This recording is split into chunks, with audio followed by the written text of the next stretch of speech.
Hello, ladies and gentlemen, and thank you for joining us for another episode of Nightcap. I am your favorite Unc, Shannon Sharpe, and my partner and co-host, Mr. Miami Vice himself, Liberty City's own, Bengals Ring of Fame honoree, Pro Bowler, All-Pro. That's Chad Ochocinco Johnson, and he's iced out tonight, ladies and gentlemen. Please make sure you hit that subscribe button. Please make sure you hit the like button. And guys, go subscribe to the Nightcap podcast feed. Tell family, friends, and loved ones to do likewise. And you know what? We want to thank you because without you, we can't do anything. Yes. Ocho and I and everybody here at the Nightcap family greatly appreciate your support, your continued support, and your loyalty, your eyes, your ears, and your word of mouth. We can't thank you enough. Thank you again. Please make sure you check out Shea by Laportier. We do have it in stock. Now, if you can't find it in a city or state near you, order it online and we'll ship it directly to your door.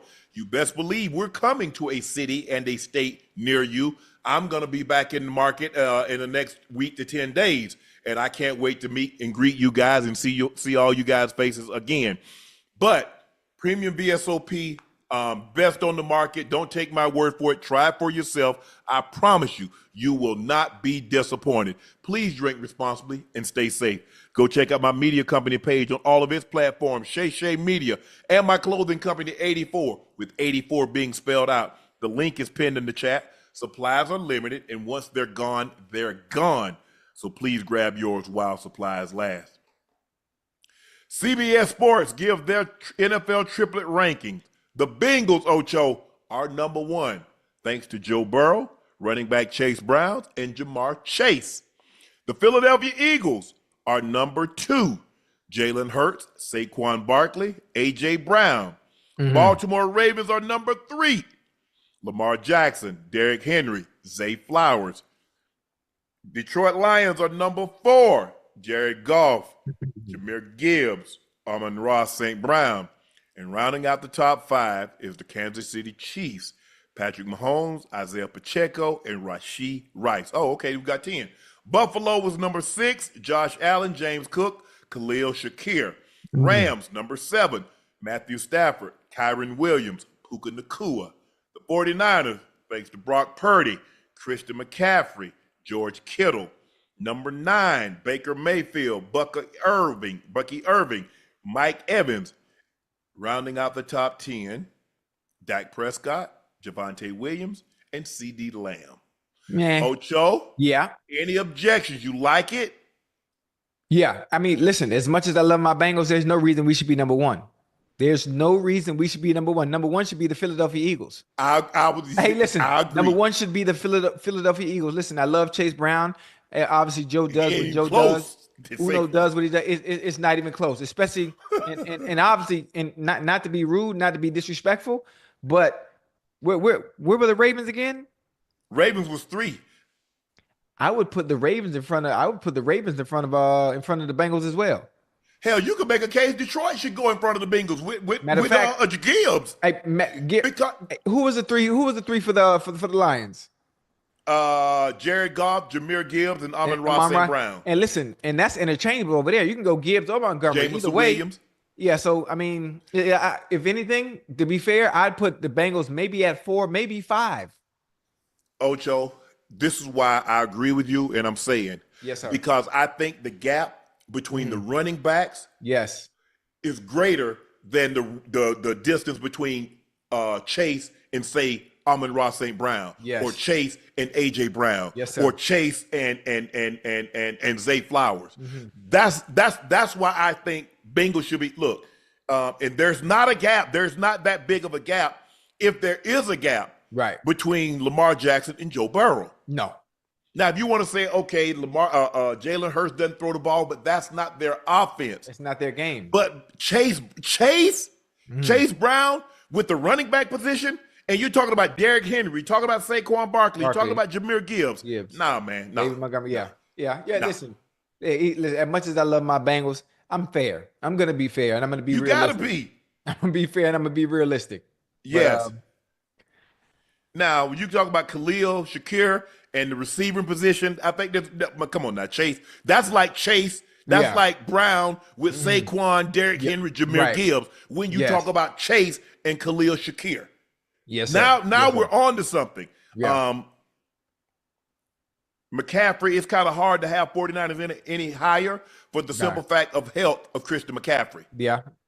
Yeah, absolutely. I like the Bucs made it. The Bucs should have made it. Yeah. Bucky Irvin's been sensational. Baker played extremely. Since he's been in Tampa, Baker Mayfield has played extremely well. Let's give credit where credit's due. I have no problem that he's found a home. He's found someone that believed in him and give him an opportunity, and he gets to be Baker Mayfield. The Baker Mayfield that we saw at Oklahoma, we get to see this guy now. Yeah. The Cowboys, I don't really have a problem. I don't have a – what was the running back before Javonte Williams got there? Well, your guess is as good as mine. Yeah. Oh, Rico Dowdle. Okay, I look. Okay, 10. Okay, Cowboys, Dak. But Dak's coming off an injury also. Javonte Williams was now he's another year removed from that knee injury. He didn't play very well as last year in Denver. We understand why CD's there. Yeah, absolutely. We'll talk about that later on when the season get around. Yeah, but I agree with you, Ocho. The Bengals, it's just the mere fact that Chase. The gap between Saquon, Derrick Henry is a bigger gap between Jamar Chase, A.J. Brown, Jamar Chase, and Zay Flowers. Yeah, absolutely. Absolutely. And so with that being said, and I get it, Joe Burrow had a historic, he led the league in passing touchdowns last year. He led the league in passing yards. And I understand Chase won the Triple Crown. Yes. But how many yards did Chase Brown have? Because one guy had 2,000. That's a good question. Not many did and another guy had 1921. Right. And Jahmyr Gibbs, even after splitting carries, probably had 1,400 yards. That's crazy. Imagine. I think the gap, with the running back gap, there's a bigger gap between the running back than it is receivers. Saquon Barkley, Derrick Henry, Jahmyr Gibbs, and Chase Brown. Yeah. And there is between Jamar Chase, Zay Flowers, A.J. Brown, and Amon-Ra St. Brown. Yeah. That's just me. Now, chat, I mean, y'all can have at it. Y'all can chop it up. Y'all can agree or disagree with Ocho and I said. But I think the Eagles, I would put the Eagles 1. I would put the Ravens 2.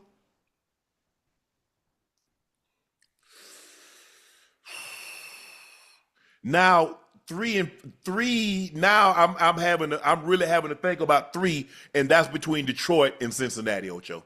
That's just me. You know, honestly, because Detroit, and this is no disrespect to Chase Brown, good running back, I'm putting Detroit at 3 simply because they had that double-headed monster. You could just pick who you want to go with, whatever your purpose may be. That goddamn Jahmyr Gibbs and Amon-Ra and Golf is special. Yes. It's special. How many yards did Chase Brown have last year?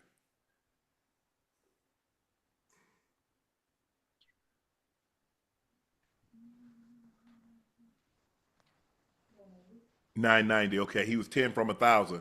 One guy had 2,000. The other guy had 1921. Yeah. Nah. Yeah. Look, the Bill. I don't really have a problem with anybody else that's on this list because we're looking down. Okay, we look down. Who else? Could the Texans? With C.J. Stroud, Joe Mixon, Nico Collins. Nico Collins, that's a good one. Okay, Jacksonville. Tank Bigsby, Brian Thomas Jr. Okay, you'll leave Trevor Lawrence out. Okay, take him off. They got a triplets, but it doesn't deserve to make the top 10. Right. Okay, what about Washington? Ooh. Jaden Daniels, Terry McLaurin, Brian Robinson. Yeah. They was 12. Yeah, that's fair. That's fair. The Dolphins, you got Achan, you got Reek, you got Tua. Yeah. No. Nah. Not in front of the Cowboys. You don't think the Commanders in front of the Cowboys? Yes. That's what I'm saying. Yeah, I don't think they should be a top 5, but I'm just saying. Okay. I thought you were saying top 5. I'm like, No. Commanders nor the other team should be top 5 because although A-Chain the Commanders can't because Brian Robinson. Let me see. Would I take Brian Robinson over Chase Brown? Hell yeah. But I'm not taking him over Saquon. I'm not taking him over Derrick Henry. I'm not taking him over Gibbs. Hell no. Yeah. Hey, I'm not taking him there. hey. I'm not taking, I love Terry McLaurin, but I'm not taking him over Zay Flowers or AJ or Amon-Ra. I'm not. Whoa. Slow down. You got You take him over AJ Brown? Hold on. You say you're not taking Terry McLaurin over St. Brown? No, I don't think I'd take him over St. Brown. Because it's, you know what, Ocho? Let me tell you why it's hard. Wait a minute. Because one plays specifically outside, the other is mainly inside. And so you look at Amon-Ra. Amon-Ra had what, 100 and probably 15 catches? Yeah. He's customarily always over 100 catches because he's the slot. So what was his numbers? Amon-Ra. I'm gonna look. You look up Amon-Ra. I'm gonna look up Terry McLaurin. That's interesting. I know T Mac. I'm gonna call him T Mac. I can't call him Scary Terry right now. I ain't calling him Scary Terry until they pay him. Okay, Amon-Ra was second in catches, right? Fifth in yards, third in touchdowns. What he had in yards? About what? 1263. How many catches? Second in catches, 115. God. Yes. Oh, boy, them boys, hey, they be 115 passes? No, that's 115 catches. He probably had 145 to 150 targets. Hey, man. I wish I was able to do the math. If you take my best season, whatever it might have been, and you did the numbers based on yards per catch, I think my highest total season of catches is like 97. If I had 115 catches, I wonder what my numbers would look like. It's only a handful of guys going to have that many catches when they're deep. Crazy. Threat. You got to look at somebody like a Moss. Yes. I mean, are you looking at? I'm talking about a speed guy, a guy that's outside, is catching the balls like that. Man, they're going to be 1,600, 1,700 yards, Ocho. Because if you think about it, you averaging 15 yards a catch. You average in your best seasons, when you had 1,600 yards or high 15s, you was averaging 15 yards a catch. So just imagine 110, 115, 120, 30 catches. Imagine this during that time, me, TJ Hoosh, Chris Henry. Imagine if we had what they have implemented in everybody's game plan today, those little quick screens, those little bubble screens, those little quick passes where, they get it in your hands and let you do what you, man. Yeah. Only a handful of teams running that. We started adopting that late, like my last year or two in Denver. Right. But prior to that, the only team that really did that was the Colts. Yeah. They was doing that with Marvin. What about the Rams? What about the Rams? That greatest. Yeah, the Rams kind of started it. Right. With Isaac, with Isaac King. They would do it. They would do it with Marshall Faulk. They would put Marshall Faulk out and motion him and throw it to him. Holt caught some of those. Isaac Bruce, and then now everybody they'll just raise up and just throw the ball. The guy bubble. He'll be in the slot and he'll bubble back and they'll pop it to him. But it's a different game now, Ocho. We had our time. We played how we played it, because I can assure you. Yeah. I heard Ozzy and Kellen and all the guys like, man, I sure wish we threw the ball like y'all threw it today. I'm like, oh, you think we throw it? Hell, I don't know if y'all seen Denver's offense. Right. Had a whole lot of throwing going on. Yeah. Oh. But look, Bengals 1, Eagles 2, Baltimore 3, Detroit 4, Kansas City 5. I would go Eagles 1, Baltimore 2. I agree with you. I would go Detroit 3, Kansas City 4.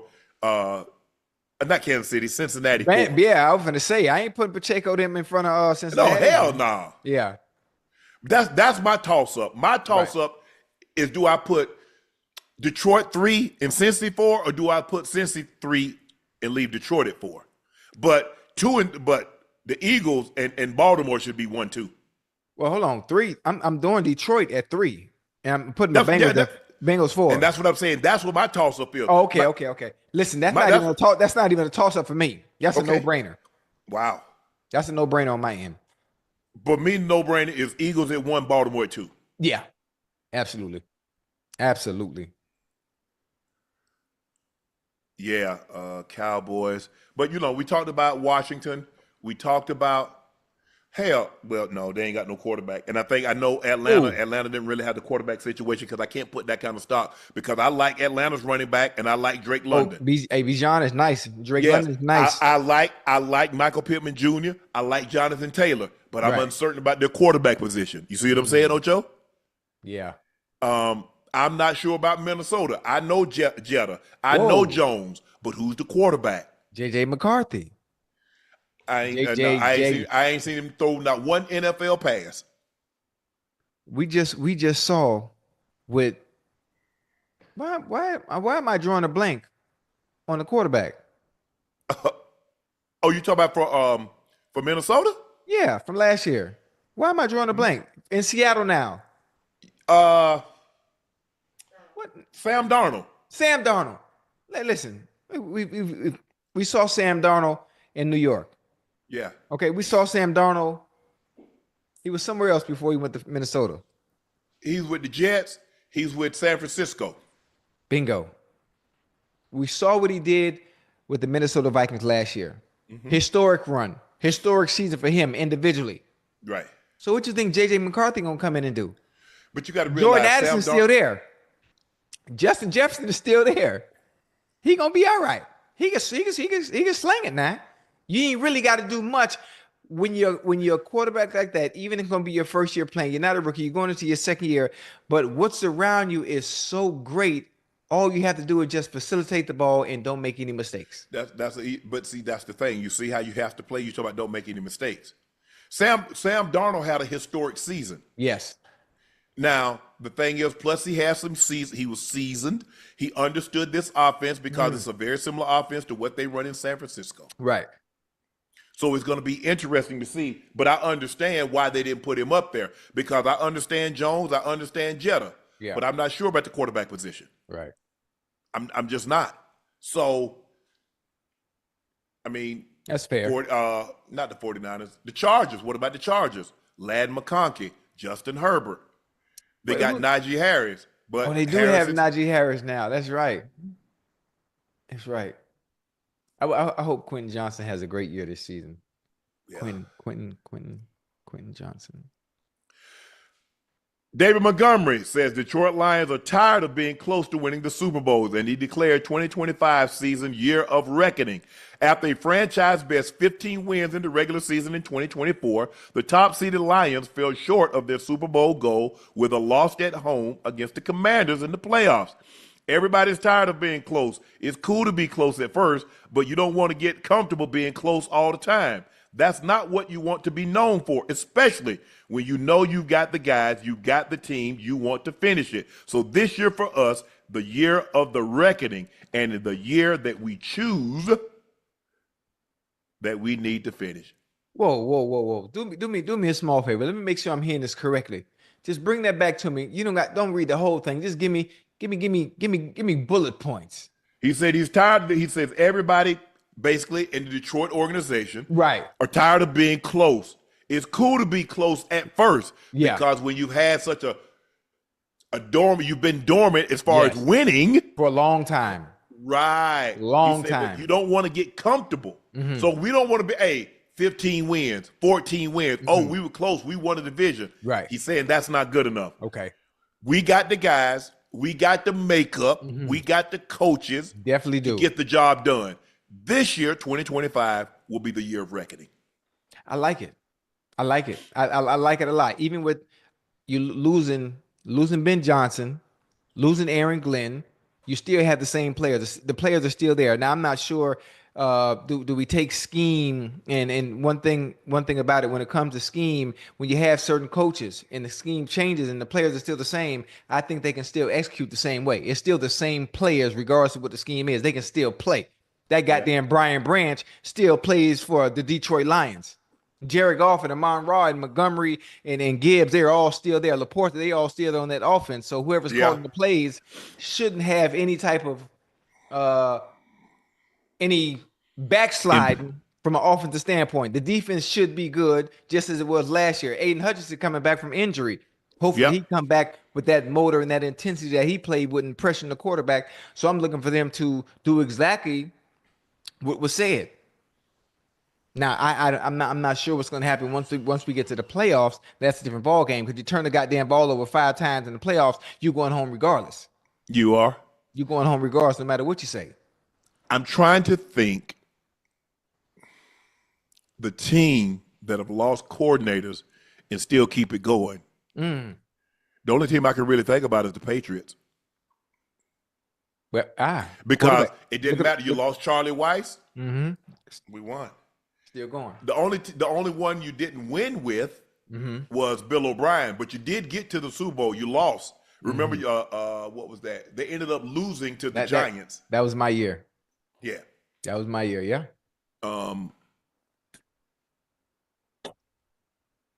I think it's fine. But the key component of what you just said is the coordinators are changing.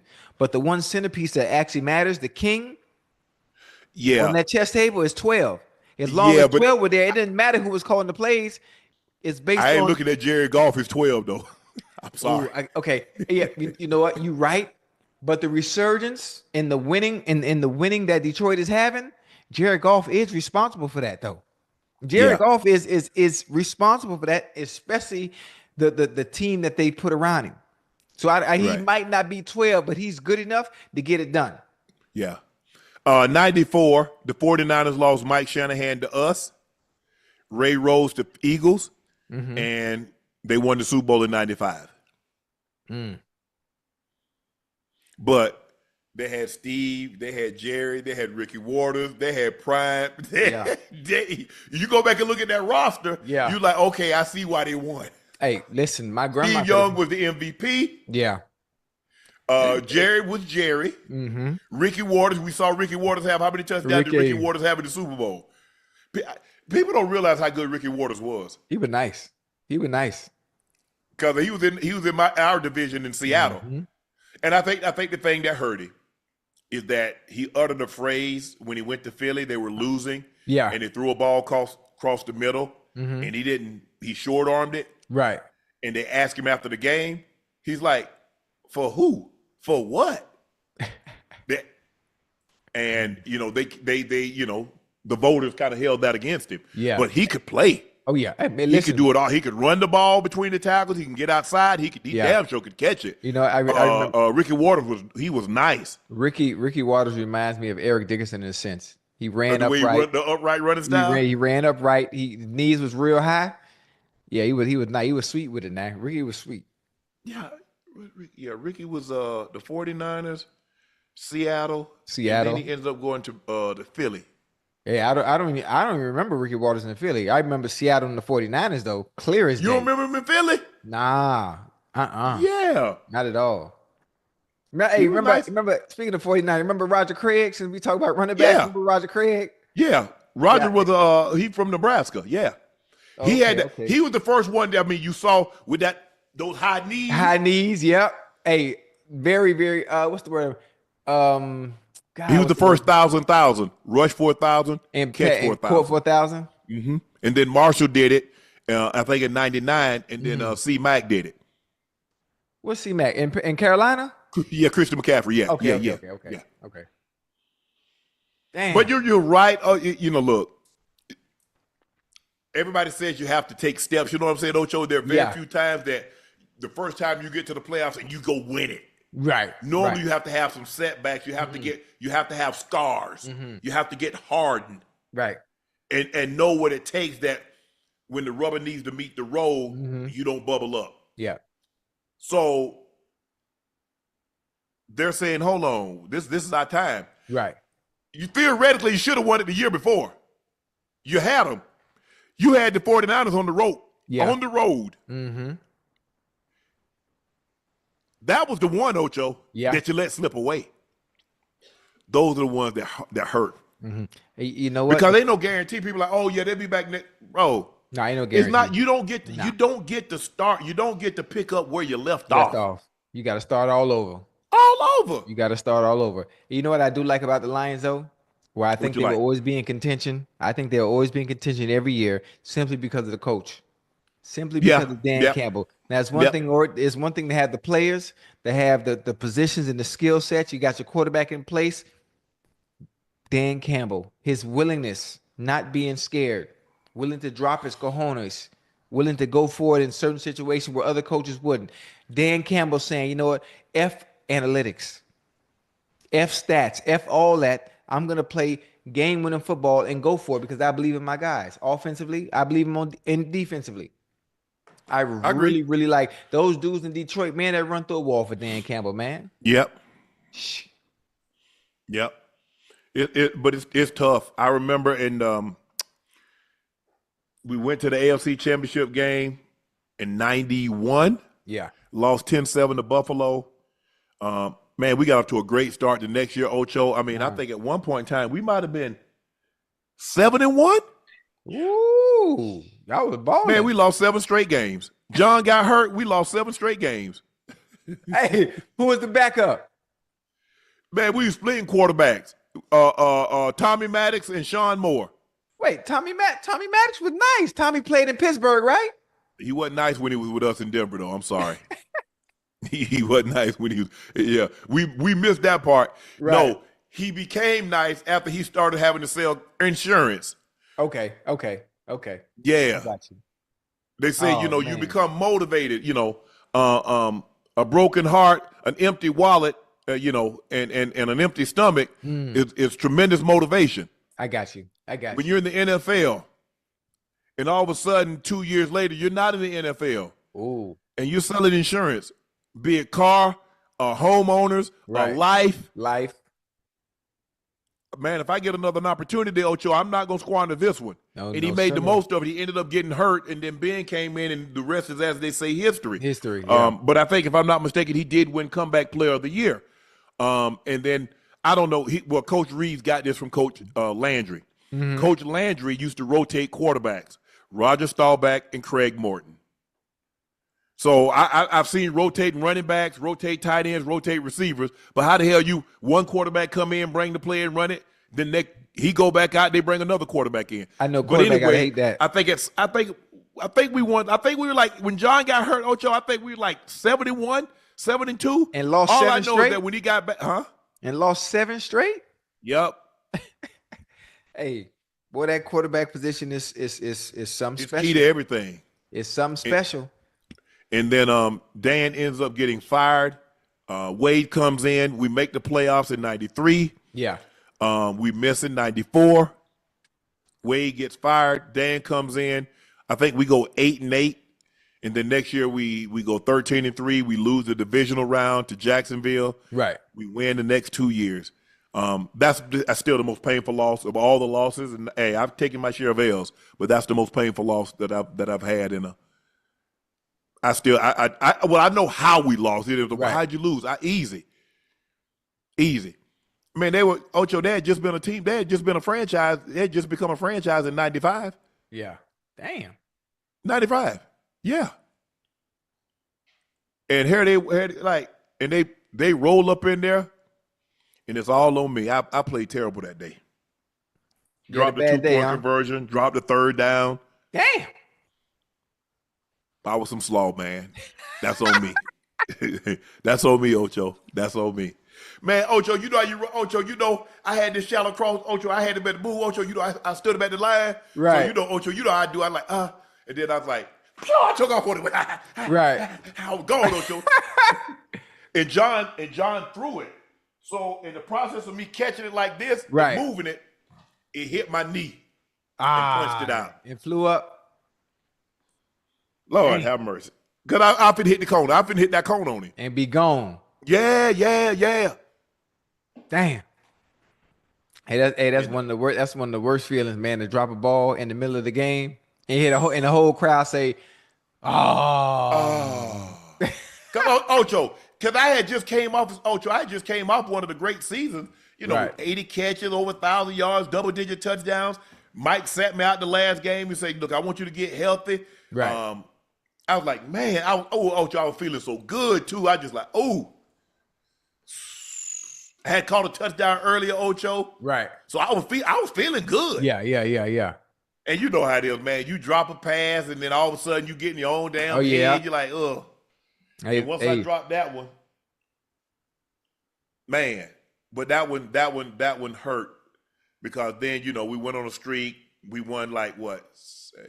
We won 7 straight, and then I went to Baltimore. We won 4 straight, and then we won the next game. We beat Miami the next year. But I just go to show you, Ocho, man. I'm in Baltimore. In the first year, we know we had historically great defense in 2000. They was all right. You look at the show. Hey, they gave 165 points in 16 games. Well, them boys 165. And when you tack on the other 4 playoff games, right? They still didn't give up more than 190 points. In 20 games, they gave up less than 190 points. Yeah. Hey, that defense. So we were cool. But Ocho, the next year, we make the playoffs.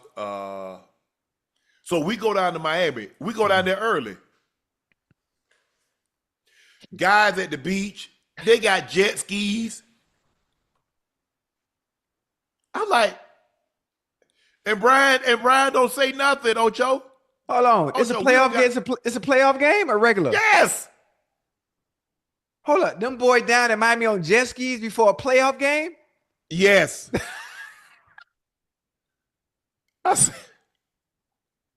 Now, mind you, we ain't got no room check.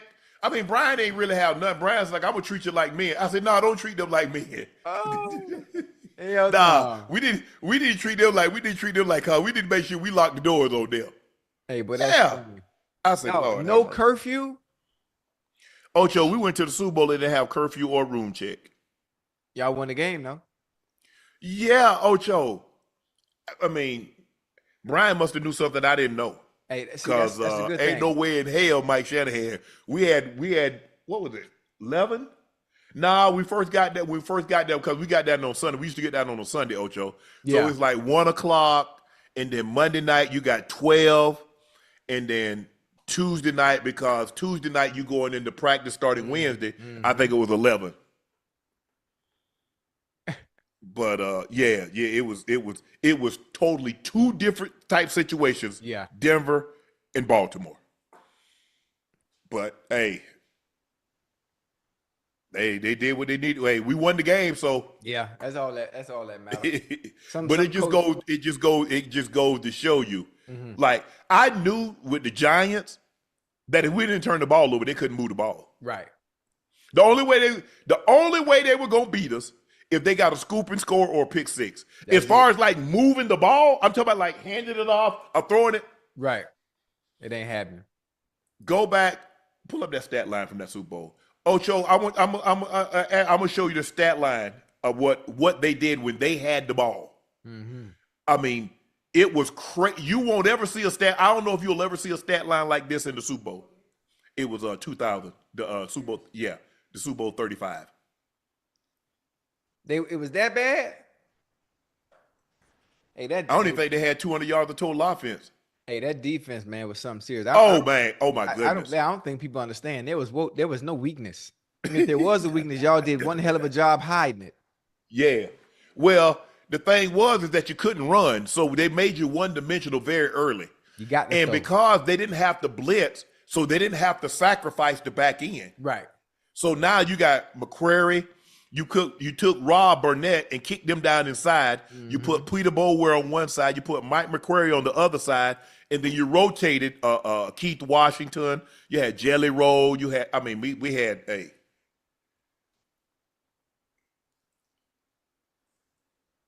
Boy, them y'all were loaded. Hold on, Joe. No, I needed like the play-by-play. Who was the DB? Who was the DBs there? Who was on Dwayne Starks? Oh, we had Chris McAllister and Dwayne Starks. Dwayne Starks, okay. And then Bailey was our slot. Bailey and Corey Harris was our slot. He was a nickel? Yeah. Boucher. What Boucher at? What Boucher ass at, man? I ain't seen Boucher in a minute. Ocho. Yo. They had 178 yards of total offense with 4 picks. Jesus. Okay, Ocho. This is the Giants' drive. Punt. Okay, 5 yards, punt. 1 yard, punt. 18 yards, punt. 6 yards, punt. 2 yards, punt. 1 yard, punt. Interception, punt. Interception, punt. interception, kick return touchdown, punt, fumble, punt, in the game.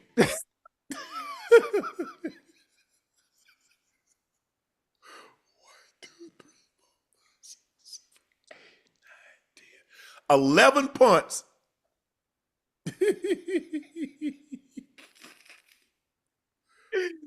Hey, if you were to tell somebody that stat line, right, and then tell them the teams that were playing, they wouldn't even think that was the NFL game. They'd think it was some Pop Warner or some little league stuff. Man, that's ridiculous. This is an NFL game. Ocho, the longest drive they had was 9 plays.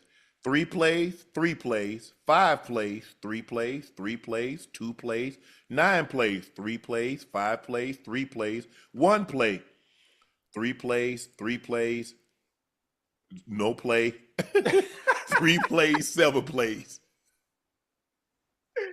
Yeah, dog. So let that sink in now.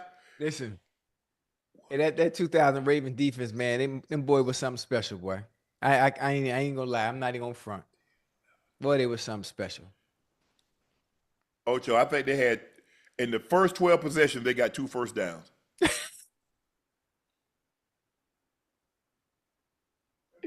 No, let me take that back, Ocho. Who was the Ocho, let me take that back. They got 1 first down. Huh? Kerry, who was the Kerry Collins? Kerry Collins? Yeah. Okay. Hey, well, that's funny there, boy. They got 1 first down. My bad. I think they got 1 first down in the first 12, in the first 1, 2, 3, 4, 5, 6, 7, 8, 9, 10, 11, 12. In the first 12 possessions, hold on, no. 1. They might have got something by penalty. That's crazy. Because if you think of Ocho, they only got me.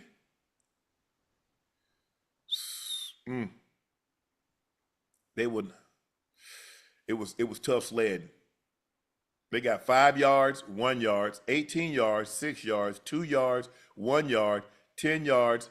They had 9 plays, 50 yards. They had 3 plays, 43 yards.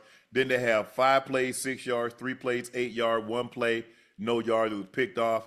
Then they had 3 plays, no yards, 3 plays minus 4 yards, fumble, 3 plays, 4 yards, 7 plays, 22 yards. But that don't even sound. It don't even sound. Now the defense themselves didn't get scored on. Yeah, they ran a kickback. Mm-hmm. They didn't score on the defense. Right. That defense, that postseason, gave up 1 touchdown. That's in 4 games. Chad, y'all not listening. In 4 playoff games, that defense gave up 1 touchdown.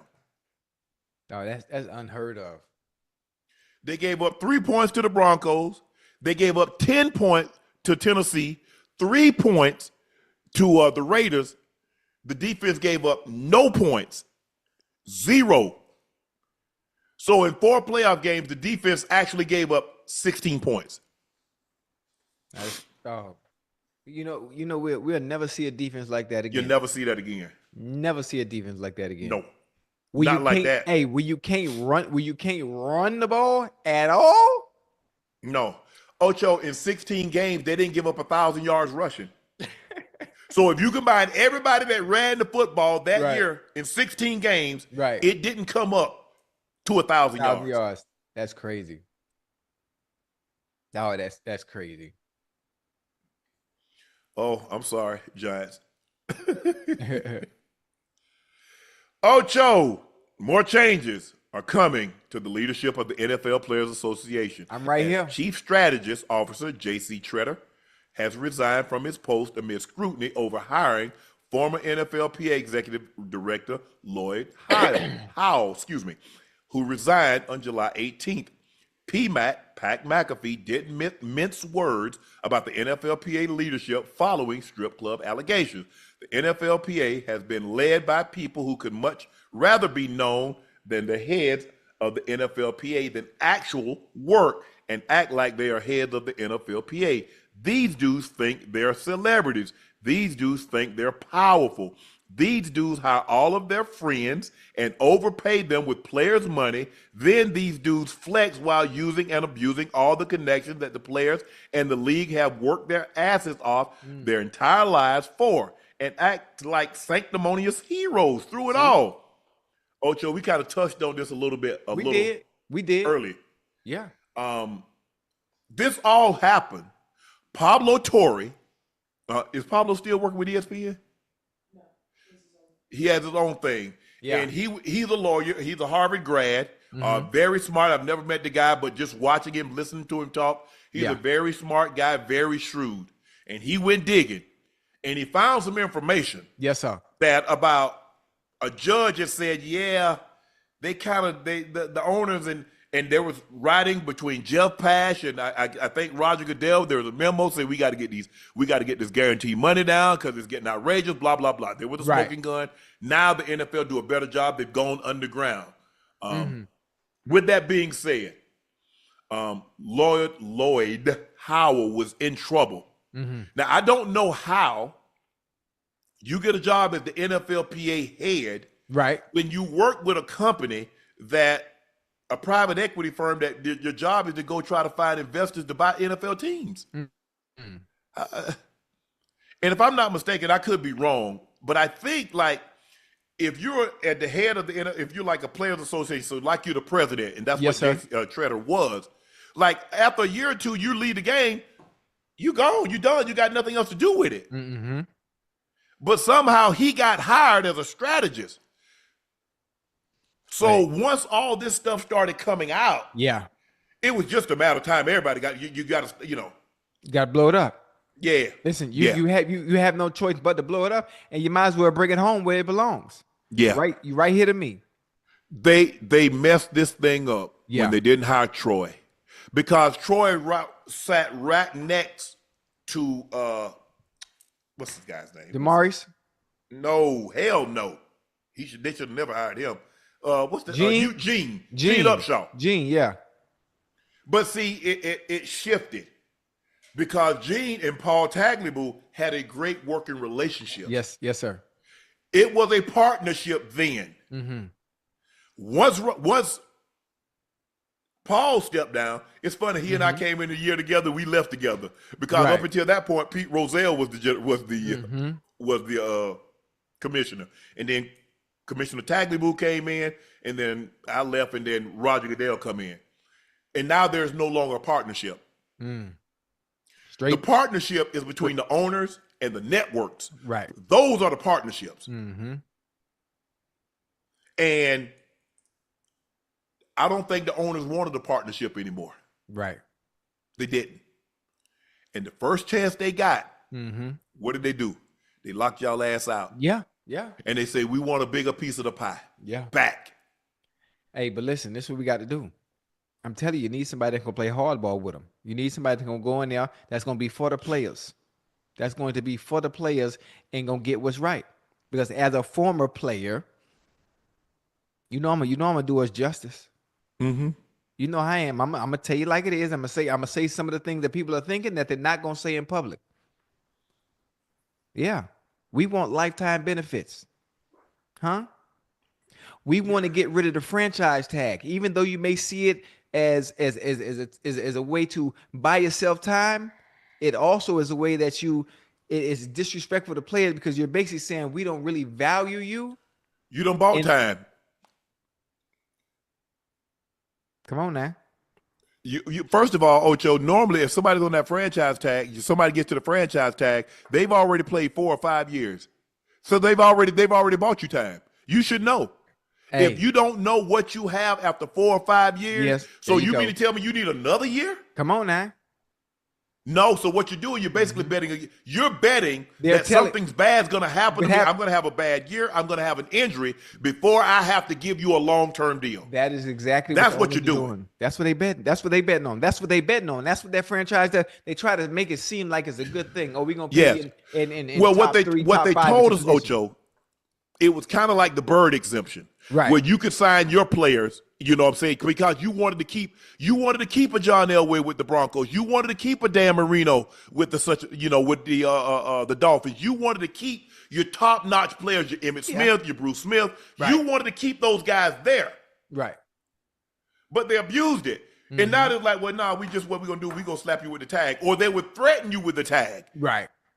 And so the problem is, Ocho, is that although, look, I know, you're semi-serious and semi-joking. The problem that anybody that's going to have when they come in and take over the NFLPA is not like MLB. It's not like basketball. Because when Marvin Miller, who was the head of baseball, yes, sir, when they say we're going to shut it down, they shut it down. When the NBA PA, when they say we're going to shut it down, they shut it down. I'm glad you said that. I'm glad you said that. So, and the problem, and so look, everybody wasn't gonna make LeBron's money or Steph Curry's money to be able to hold out. But in order for you to get the money up, right? This is what you had to do. What they did to him, Ocho, they sold him a bill of goods. They say, hey man, y'all work hard, and then here's a rookie that's never thrown a pass. Remember when Sam Bradford was the highest paid player in the NFL? And he had 20? Never thrown a pass? Got that 20, yeah. No, he got 50. Oh, he got 50 million. Oh, yeah. Guaranteed. So he was the highest paid player and never played a down. Yes, sir. So let me tell you what the owners did. The owners said, we want to play players that have been established. We want to play the veteran players that money and make those guys that's coming into league, make them earn it. Right. And the players, we going to get that money. And guess what they do? Soon as you get to a certain age, they cut you. Yeah. Now they got the rookies on a wage scale, and you don't get to the back end to get the bag. You see how they did it, Ocho? Oh, yeah, absolutely. You see how they did it? They got us. They got you. So now we got the rookies on capped here. And on the back end, the vets thinking, man, I'm going to play blah, blah, blah. Nah, gone. So now, basically, you got to live here. Yeah. That's why listen, Unc, that's why that first 3 years is so important. Maximizing as much as you can in that first 3 years and what's guaranteed. Yes. What am I really getting outside of your signing bonus? What am I really touching them first 3 years? Because after that first 3 years, unless you that boy, man, listen here, man. The water gets real They already muddy. Plotting. How can we get out from under this? Absolutely. Listen, it's a business. I think that's one of the things. No, the players it's a business for them. Oh, that's what I was trying to say. But the ownership has convinced the fans that if you don't take what they give you, you selfish, and you're not about winning. Hey, bro, y'all ain't won in 100 years. Yeah. Now all of a sudden, because I won't take the peanuts that you're offering, now I don't care nothing about winning. But see, and the first thing they throw, because I've heard some people say, I know talking to some agents and people. The first name they throw up, guess who they throw up? Guess who name they throw up, Ocho? Give you one guess. Tom Brady. Yeah, but Unc, you have to understand, Tom Brady was in a special situation. Everybody else in the NFL is not married or dating someone that makes more money than the actual player himself. He was making 33, 40 million a year. Tom Brady took less money. Why you can't be like Tom Brady? Tom took less money in order to win. I tell you what. And you know what I'll tell them? And when it came right down to it, they did Tom Brady like they did everybody else. Come on now. Come on, it's Sunday. Go ahead and preach. I'm not At the end of the day, as loyal as Tom Brady was, as long as he had played up under what he should have rightfully gotten, they still showed him the door. So at the end of the day, no matter what I do, so you know what? I know at the end of the day, you're looking to get rid of me, but I'm going to tax your pockets. It's like, you say, hey. While I'm here? I'm not the GM. My job is to play. Now, if you want me to help you construct your salary cap, that's going to cost you extra. But in the meantime, since that's not my job, my job is to tackle, my job is to catch, my job is to run, block, whatever the case may be on the football field. My job is not to help you manage the salary cap. That's your job. And you tell me all the time, you the billionaire, you should be able to figure that out. Yeah, absolutely. Absolutely. But it's funny. I don't think fans would be able to understand it from a player's perspective because they will always side with their team and their loyalty. and the owners saying what they, and obviously the media obviously is, and most of the time the media is going to be gravitate towards the owner side as well, making the players look like they are selfish in certain circumstances. It's unfortunate. But again, I mean, just hypothetically speaking, I'm just throwing it out there. Just, I mean, in a way, I'm serious. In a way, I'm actually joking. But I would love to be one to be in those rooms, because you're not gonna pull the wool over my eyes. You're not gonna pull the wool. And I'm one of the few who are gonna say the things that no one else will say. Oh, I think the thing is, look, you have prosperity for another 4 or 5 years. Whomever comes in, guys, please start saving your money. Mm-hmm. No more homes. No, tell the wife, no more extravagant purchases. We got to put a war chest. Mm-hmm. So because they're going to lock us out. Oh, yeah. Let me tell you why they're going to lock us. Because let me tell you what they did last time, Ocho. They locked us out. They locked y'all out. I was done. They locked you out. Yeah. And once they got 10 more years, they had 3 years left with the T broadcasting. Uh-huh. They went right back to the broadcasting and said, we got 10 years of labor peace. We want to redo the deal. And they did it. Now, I'm not telling you what somebody told you. I'm telling you what I know. So what they're going to do, they're going to lock you out. Yeah. They're going to lock you out. Now, let me tell you who wants a programming. And they're playing a premium because we see what Netflix pay Jake Paul every time he gets on that network. Mm-hmm. And we see what Amazon's doing. So don't be surprised. In the next round, you're watching it on Amazon. Yeah. You're watching it on Netflix. Mm-hmm. I'm talking about the Sunday stuff. Oh, yeah. Because they got more money than NBC. They got more money than Fox. Mm-hmm. They got more money than CBS. Now, I ain't telling you what somebody telling you. They got more money than ESPN. Oh, they coming. So I'm going to tell you what they're going to do. They're going to lock you out. Because he said when he took the job, he said in 20 years they want to be doing $25 billion in revenue per year. Woo. I think they're at about 19, 20.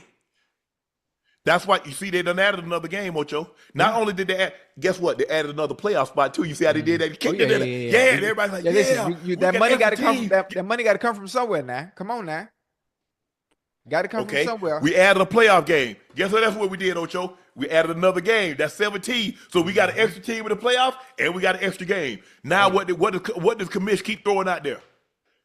18, 18, 18, oh, 18. Yeah, he gonna tease it. He gonna tease it every time. But what's the one thing everybody talk about? They keep throwing flags all over the place. Player safety. Player safety. Ocho. I ain't listening to nothing you say because all I see is the ratings going up. Every game, every year, the ratings keep going up. So fans keep talking about, oh, this is flag football. Y'all keep watching. I don't know if y'all noticed. Did you see how many people watched the Super Bowl last year? Did you see how many people watched the playoff games last year? Mm-hmm. So why am I listening to you? Yeah. Yeah. You're not. They will always watch, huh? No matter what anybody says. Now you see why, Ocho, we don't get invited nowhere, Ocho. They can't. But I gotta tell the people the truth. Yeah, I mean, listen. I've always been the villain. I've always been the bad one. I'm always been the one not to follow the rules. So I'm used to it. Now y'all know why I've never been invited to a rookie symposium, and Ocho and I, we don't get the perks of being able to go certain places and do certain things. But it's all good. But at the end of the day, I'm gonna be honest with you. I'm gonna tell you the truth. I'm gonna tell you what I know, because I've talked to people that was in that room that was negotiating. Yeah. Yeah. So if whomever the next head of the Players Association, please tell these guys to start saving their money. I'm gonna tell them. I'm gonna start. We got to put a war chest together, guys. In order for us to get, we want guaranteed money and we want lifetime health benefits. We want to do away with that franchise tag. The only way, because they know how much money you got. They know. Everything that happens in Dallas, there's nothing that Jerry Jones doesn't know about. Mm-hmm. There's nothing that happens in Miami that Stephen Ross doesn't know about. There's nothing in an NFL town that those owners doesn't know about. Yeah. It's so funny. literally know everything. Literally know everything. I'm not know sure. what you up I'm not against. sure what Loans. service. I don't know what service the NFL uses. I'm not sure what service the owners use. But being able to tell me what I know. Being able to tell me I'm riding four-wheelers in the off season with my homeboys down 12th Avenue. How do you know that you all the way in Cincinnati? How you know that? How you call my grandma and tell my grandma, hey, tell Chad to stay off them four-wheelers during the off season, please. Tell him start riding up and down. Wait a minute. Huh? Shh, man, I'm a witness to it. They know everything. They know. Hey. Why you not in the bed sleep? Hey, what's up? What's up? Teddy I Bear. don't know which one that is. That's Teddy Bear. Hey, Teddy Bear. You got to bring both them boys on. And you got to bring both them on. And I was like, man, and the thing is, Ocho, like I said, they know. They know how much you pay and how much your home loan is. They know how many kids you got, how many go into private school. If you got a divorce, they know what you paid. Yeah. Hey, speaking of, I don't know, speaking of divorce, are we talking about the Coldplay concert thing tonight? No? No. Damn, because I'm trying to throw my head in the trying to throw my to be my the name CEO of there? Huh? What? Boy, it's an opening. What you talking about? I want to be the CEO or astronomer. Yeah, it's an opening. What you talking about? Well, how about this? Huh? You gonna really love this. What? Arkansas sophomore wide receiver Monte Harrison is turning 30 years old this season. 30? Harrison played pro baseball for the past 10 years. Oh, one of the main pieces in Christian Yelich trade to Milwaukee trade. The Arkansas wide receiver Monte Harrison will be turning the big 3-0 on August 10th. Ocho. Yeah. He's only a sophomore. Hey, listen. That means he could conceivably be playing college football until he's 32. That would be the same age as Patrick Mahomes. Hey, that's in a sense, now that you said he played baseball first for 10 years, it's understandable. The fact that he still has eligibility and he's trying to live out that dream. I mean, I doubt he gets drafted to the NFL, but being able to go back and get your degree and finish off what you love or a second sport that you do love after already playing in the MLB, I mean, it's a dope thing. I don't know how good he is as a receiver, but even being able to do it with them young bulls out there at 30, I'm sure he's not that much better than everybody else, where it's like, oh my goodness, why is he here? But just the fact that he is 30 in college, but I mean, it's kind of, I understand it, because you played 10 years in the Major League Baseball. So listen, you have eligibility left, so why not? Ocho, I mean, if he go to the NFL, they can't get no but a 6 month contract. 6 months? Yeah, his first contract. If they give him a 4-5 year deal, Ocho, he'd be 37. Well, you know what they'll do. They'll let him play 1 or 2 years, and they'll find an excuse. They'll find an excuse just to let him make history. Hey, just to let him make history. I want to see if he like really good, so he can go to the NFL. They're like, hey, your graduating class, man. Right. My graduating class graduated 10 years ago. Listen, let me go to the NFL. Right. If he no disrespect to him in any way, but if he was like that, despite being 30, and you should have an advantage over the young players that are in college right now. But he's just more mature. I don't know. Ocho, that's about it. I've seen no highlights, no nothing indicating that he's the next coming of Jamar Chase or Ryan Williams in Alabama or Jeremiah Smith in Ohio State. He's nothing like 30, Ocho. I'm just saying, 30 would be your prime in the NFL. Ocho, he's a sophomore in college. His prime is a sophomore in college. Right, but I'm trying to give you an example of where his skill level. He's 30, if he was but like he's not that, as good as he would be Kyler Murray. You see Kyler Murray? Yeah. Kyler Murray was the 8th pick in the draft. Mm-hmm. Hey, in between time, he said, you know what? I can make just as much money, if not more money, in the NFL, and it's quicker. Yeah. Hey. I mean, you tip your cat. The guy would look. The guy had eligibility. Yeah. He tried baseball. That didn't work out. Hell. What do we tell people, Ocho? You said he played 10 years. In the minors, Ocho. Oh, okay. Oh, okay. Listen, it's very, very difficult to make it. Yes. Very difficult. You got to be. Man. The hardest thing to do is to hit a baseball. But who you telling? Because shoot, bro, you hit 300. You hit 300. They pay you $500-600 million. Let that sink in. Hey, you successful 30% of the time. Name a job you can be successful. That tells you how hard that job is. Yeah. Imagine if you completed 30% of your passes. You caught 30% of the balls they threw to you, or you held on to the ball 30% of the time they handed it to you. That's crazy. When I think about my slugging percentage when I was in high school, I batted at 282 my senior year in high school. That's crazy. Hey, the fact that I passed up the opportunity to go to the Marlins in '97 after I graduated, that was dumb. That was dumb. Damn. You played the right sport. Because you didn't play baseball. You didn't play baseball as a kid. Yeah, I was a 5-tooler, Unc. I played at Liberty City Optimist. Coach Sam. The tools was a hoe, a garden rake, a shovel. Hey, listen. A bush axe. Listen, I'm not trying to talk trash. I'm not trying to be funny. But we hype up Shohei Ohtani. I was pitching and hitting. Listen, I was pitching and hitting home runs at Liberty City Optimist. I was Shohei Ohtani before Shohei Ohtani. It wasn't no cameras back then. No, he's the first guy they really allowed, because if you go back and study some of those pictures and you watch him in college, they could actually hit. Oh yeah.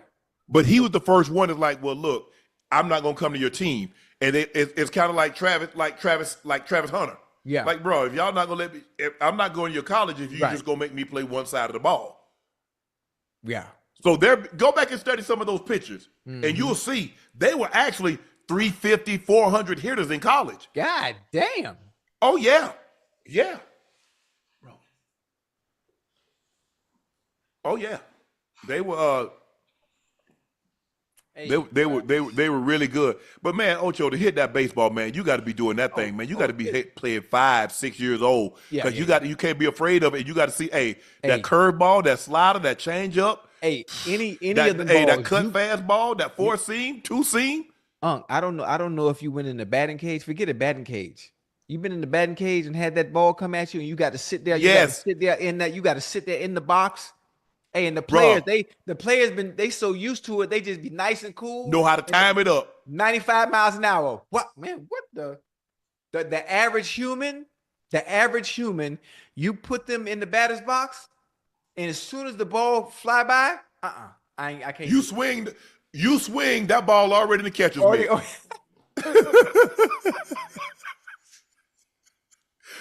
That's what happened, Ocho. Hey. When you swing, the ball in the catcher's mitt. Yeah. Hey, it's so funny. On TV, the players make it look so easy. And that's in any sport at the highest level. Those that do it, I don't think they get enough respect from those that are watching from at home, that talk trash about them on the couch. Oh, you struck out again. Not understanding, how difficult it is to do what they do at that level. I mean, yeah. Like a boxer. Yeah. You watch Florida. You watch some of these defensive fighters. They'll throw a punch and they already know this was coming back. Yeah. Pop. Mm-hmm. They already know. Hey, that goddamn clinic, Shakur Stevenson just put on the other night. Yeah. Where everybody always talk trash about his fights. You're always running. He comes in and does the complete opposite of what everybody says he did and put on a defensive clinic. Hell, his defense was his offense the entire fight. It was beautiful. Hey, you saw our guy Max Holloway last night? I saw a little bit of it. Oh, you missed it, man. I'm asleep, Ocho, man. You were tired? Hey, my boy was in town. I was messing with him, Scarface. Oh, Face was out there? Man, let me tell you what, he hit me up. Y'all went to 8 Lounge to smoke? He had a show last night. Okay. So he hit me up this morning. He wanted to go get something to eat. Yeah. He say, I said, so what you got? I said, what you got a taste for? Grist Cafe, please tell me you went. Man, that line too long. I ain't waiting in no line. They be wanting you to stand outside and talk about wait till your order. I say, oh hell no. But anyway, he called me. I said, what you got a taste for? He said, man, I got some seafood. I want, I said, I'm allergic to shellfish. You know what this fool told me? What? Wait in the car.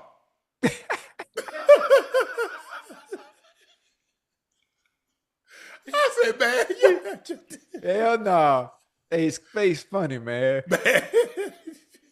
Man, I said, face, man, get off my phone, man. But I say, I'll see you. Because, I told him, I said, he wanted to do something later this afternoon. I said, well, I got Nightcap. He said, well, I'll catch you next time. I said, well, I tell you what, when I come to Houston, show your boy around. He said, nah, I ain't got nothing for you. I don't want you nowhere near Houston. Hey, man, me and Face, we sat at the cigar bar, man, called it. He told me. Remember, well, I did the show. Man, hell, I did the show from inside the cigar bar. Yeah. Man, we sat outside all day. All day. Hey, that was a good time. Yeah, this fool talking about, hey, was wait in the car. Oh man. Hold on. Cam Newton started a firestorm when he didn't have Jaylen Hurts in his top 10 quarterbacks in the league. Jaylen Hurts is a great quarterback, but if we're talking about what they bring to the table, it's hard to judge what Jaylen do when you're throwing to a guy like A.J. Brown, Devontae Smith. You have a tight end skill set. You have a dominant defense and the best running back in the game.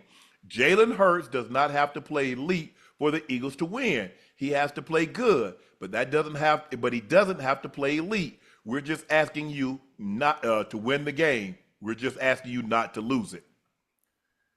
Okay, T.O., this is what T.O. had to say. Yeah. You would be judging him as if all that wasn't playing well. This is a Skip Bayless type of a statement with dreads. Don't be mad at Jaylen because he's making great decisions. Maybe had you made the decision to jump on that ball, just maybe, y'all will say anything to go viral. This isn't it, Cam. That's touchy. It's touchy. But listen, as a quarterback, you have to respect what Cam is saying. As a receiver, I understand Jaylen's side. I understand what Nick Sirianni asked from Jaylen Hurts. I understand that they are a team where it's not aesthetically pleasing from an offensive standpoint of throwing the ball 2 million times a game. I get that. Why do you think A.J. Brown was upset some games? Why do you think A.J. Brown takes that book and reads the book on the sideline some days, in some games? Some games he goes off. Some games Devontae Smith goes off. Saquon Barkley does what he needs to do. Jaylen Hurts does exactly what the Philadelphia Eagles ask of him when it comes to running that offense. And he does it to perfection, which is why they have them fucking big ass goddamn rings. That's it. It's simple. The game of football is not complicated. Understand your personnel. Understand your personnel strengths and your personnel's weaknesses. Use it to your advantage and play simple football. It's not complicated. It's not hard. And they do exactly what they're supposed to do, play within the confines of what we do well. It ain't throwing the ball 100 times a game. It's throwing it when you have to. It's running it when you need to. Simple. It really is. I look at it like, what is required of me to win? Now, I'm not finna punish this guy. Right. Because he's throwing the great receivers. Because Troy threw to a great receiver. Terry Bradshaw threw to great receivers. Joe Montana threw to great receivers. There are a lot of great quarterbacks that's in the Hall of Fame that threw to great receivers. Right. So I'm not finna hold that against him. Troy Aikman's in the Hall of Fame, and he just got the all-time leading rusher in his backfield. So do we hold that against him? Did we hold that mammoth offensive line? Many believe he had the greatest offensive line in history. We don't hold that against him. Right. At the end of the day, you do what is asked, what is required of you in order to win the game. That's it. And he does it. I'm sure Jaylen Hurts in college prepared him for the NFL. Because playing for Nick Saban, you're going to play to win the game. Now, it might require you to throw it 35 times. Yes, sir. More times than not, you're going to run it 40 times, and you're going to play outstanding defense. So he was prepared for this. I watched him in Oklahoma, and I watched him throw the ball. Yeah. He can. Yeah. But that's not what required. And I don't know if you ask him to throw the ball. I'm not saying that he couldn't. Yeah, he can. I don't know if that's conducive for them to win. Yeah. Why would I go get Saquon Barkley to all of a sudden now unleash Jaylen Hurts throwing the ball 35, 40 times a game like he's, they run and run and shoot? That makes no sense. It's not what they do. That's not even their off. That's not even the scheme of their offense. That's not what it is. Right. That's not even what they do. It's balance. Hell, the offense. So the question I have is damn near like it was in the 2000s. Yeah. That's basically what it is. Outside of everybody else throwing it. Man, listen. What works for you? Stay within the realm of what works for you, not trying to please everyone else. I'm trying to win. Damn, because there are a lot of people that, oh, man, look at our offense. And what that offense get you? Home in January. Thank you. Now, Jaylen Hurts has been playing. They went to the Super Bowl. They lost. They got kicked, bounced out early the next year. The next year they go back and win. So it seems like this formula that Eagles have is working quite well. It's funny. He's been listen, not top 5, but he went to the Super Bowl 2 years in a row, losing one and winning the next one. And there's a good chance where they've gotten better, added some additions with the draft and the offseason, and there's a chance they could go back again. There's a chance they could go back again, barring injury. I think the thing is, and I don't want to speak for Cam, but I think Cam is looking at it like, so what would Patrick Mahomes do in that offense? What would Joe Burrow do in that offense? What would Lamar Jackson do in that offense? He's looking at other guys and implementing them and says, well, if I took Jaylen Hurts and I put him in Kansas City, you think they go into all them Super Bowls and doing all that? Well, yeah, another thing for Cam, if you're hypothetically putting different players, putting Joe Burrow on the Eagles, or you putting Patrick Mahomes on the Eagles, then the offense itself changes drastically to fit what those players and those quarterbacks do well. Right. It'd be completely different.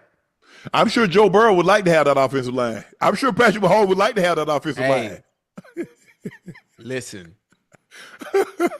Hey, because if they had those offensive line, they'd be billionaire players because they would literally play in 20 plus years. And you see what the quarterbacks are making now? They would literally lead the NFL having earned $1 billion in earnings. Look, Jaylen Hurts is what he is. Yeah. I don't know if he's. I don't think I would. He's 5. If you say he's top 5, he's 5. 5. Yeah. Because I'm not. I wouldn't take it. There are certain guys I wouldn't take him over. Right. But I'm not getting him out of the top 5. Yeah. I mean the top 10. Absolutely. I like it. But again, Cam. It's preference, Ocho. Is what you like. Yeah. Cam. You like Cybertrucks. I like Range Rovers. Somebody else like an old school. Right. Somebody likes a Mercedes. Somebody likes BMW. Somebody likes Rolls. Yeah. Somebody like, the Bentleys. It's preference. Yeah. And maybe Jaylen Hurts isn't as aesthetically pleasing to the eye because he's not going to throw for 400 yards. He's not going to have games, like that. He's just going to win. He'll throw for 200. He'll do what is required in order to win the game. Yeah. Yeah. And early in the year, I just knew that he was going to have to do more. And when they needed him to do more come playoff time in the Super Bowl, he did that. Because Kansas City shut down Saquon. He had to do it with his legs and he had to throw the ball, and he did that. Arm. Yeah. That goes to say, and obviously what Cam said is I listened to him. I listened to what Cam says because he's a quarterback. He played the game. Now, I don't have to agree with what you're saying, which in this case, I don't. I'm not sure how you come up with the conclusion on why you feel Jaylen Hurts is not in your top 5, but I gave you my reason why I think he is. And a lot of people aren't going to agree with Cam for whatever reason, but I don't either. But again, he played the position. He might view it from a different lens than everybody else. What lens that is, I'm not sure, but Jalen Hurts is definitely top but, 5, and he's at 5. But look at the receivers that Peyton had. Nobody held that against him. He had Reggie, Marvin, Brandon Stokely. He had Dallas Clark. Gonzalez. He had Dallas Clark. He had he had Marshall Faulk. He had Edgerrin James. Nobody held that against him. Yeah. Look at what Kurt Warner had. He had Azakir Akeem. He had Torrey Holt. He had Isaac Bruce. He had Marshall Faulk. Ricky Pro, Akeem. Ricky Pro. I don't know if he had. I think didn't they draft Steven Jackson? I think he had Steven. Maybe he wasn't there with Steven Jackson. Oh man! First of all, everybody, in order for you to win, you got to have great players. You got to have talented players. Yeah, absolutely. It's a different time now, Ocho. It's just really that simple. It is. Yeah. You see the money these guys are making, and look, Cam. This is what Cam is saying. I'd have won Super Bowls if I'd have been in a system like that. But they asked me and they required me to do much more. That's what, basically in a nutshell, that's what he's saying. I didn't have those receivers and I didn't have a running game like that. Right. And my offensive line damn sure wasn't that good. We had a good defense, but it wasn't that. Right. I was required to do what they asked Mahomes, what they asked Burrow, what they asked some of these other quarterbacks. They don't ask Jaylen to do that. I don't know what you want me to do. Right. All right. That's a good way to look at it. It's a good way to put it. But I hate doing it, but I think two different situations. I'm sitting back, Ocho. Watch Cam's career. Right. From start to finish. I think that's what he's saying. Me, look at what I was asked to do. Right. Look at what he's asked to do. Look at the players that he had surrounding him. Look at what I had surrounding me. Right. We can do this basically with everybody. Yeah. Yeah. That's a good one. You definitely can. Keenan Allen remains unsigned. Stop playing. 6-time Pro Bowler, finished last year with the Bears, 70 receptions, 744 yards, 7 touchdowns. With Mike Williams' sudden retirement from the Chargers, Ocho, would you like to see Keenan back with the Chargers? Listen, it would be nice. It would be really nice, but the difficult part about it is Keenan at times, like he plays in the slot, but Ladd McConkey is taking that position. Ladd McConkey. Matter of fact, his name is Ladarius.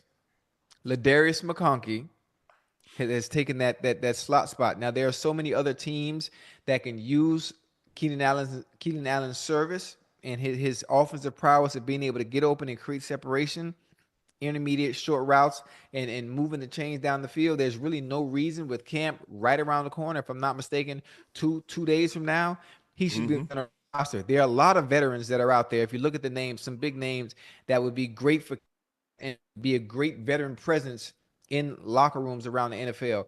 I think they're going to get signed. You know what happens, obviously, in camp. People pull stuff. People get hurt, God willing, no serious injuries. And I think most of the veterans, some of the big names that we're used to seeing, they're gonna be on a roster. They're gonna be a roster. I just want to hope and make sure that they're ready to go in their training when that time presents itself. How much is he asking? Oh, money wise. Yes. You got to be fair.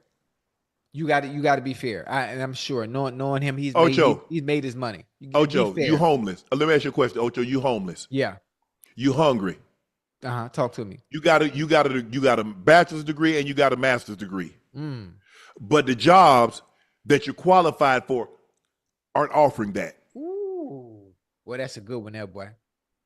So that's the question it comes down to. Now it comes down to how much do I love the game? How much do I really want to play? Because I already made the bulk of my money. He done made the bulk of his money already. I got my nice little nest egg. Do I really want to get out there and do this? Right. Do I want to wake up for me? No. That's not the question. The question is, do I want to do this for this amount of money? I'm with you when you're right. I'm with you when you're right. I ain't want to say it like that, but you took the words right out of my mouth. Ocho, I want to work. Right. But I don't want to work for that. I'm just telling you, that's how people think. Because a lot of times people are like, yeah, I want a job. Right. Oh, but fast food, that's beneath me, Ocho. Shouldn't me. Not if you're hungry. Not if you try to feed somebody other than yourself. Mm-hmm. Hell, even if you try to just feed yourself. Not if you got to pay rent. Yeah. You got to do what you got to do. Yeah. Man, most definitely. Man, I ain't paying for that little bit of money. Okay, well, hey. So you rather go with nothing? Going home then. Hey, he got a nice family. I've seen him on social media with his wife and his kids. Mm-hmm. Going home with them. Yeah. Nah. He coming. Ocho, WNBA players warmed up in T-shirts ahead of the All-Star game last night. The T-shirts featuring the words, "Pay us what you owe us." After the All-Star game, when the Fee Collier won the MVP trophy, the crowd chanted, "Pay them, pay them, pay them." Mm-hmm. Ocho, yeah. What you thinking? Listen, pay them what they owe. Now listen, Unc, I keep hearing rumblings. I don't know enough about this to get in depth with it and talk about it like I should, but I understand they get a very small percentage of the revenue that they do bring in. Right. Stay with me now, chat. Y'all stay with me. I'm listening. I'm listening. They make a very small percentage of the revenue that they do bring in. Mm-hmm. Pay them what you owe them, a little bit more than what they're already making based on the revenue that they bring in. Okay. I mean, it's not rocket science. It's not complicated. NFL players, I'm not sure what percentage of NFL revenue they make that they bring in. Get 48% of. 48%. If I'm not mistaken, I might have saw something that said NBA players get 9% of NBA revenue, WNBA No, revenue. that's the WNBA. Get 9% of the revenue. Let's get that up a little bit more. That's all. The game for them, for the women, is continuing to grow. A lot of people make a fuss. Oh, don't nobody watch this, that. Ain't nobody watching them. Oh, people are watching. They're filling up the stands every goddamn game I go to. I see the lines. Hell, I've been to the games. So somebody lying. Mm-hmm. Twitter lying to me, because every time I turn on the game or look at a game, the motherfucking stadium is full. Everyone.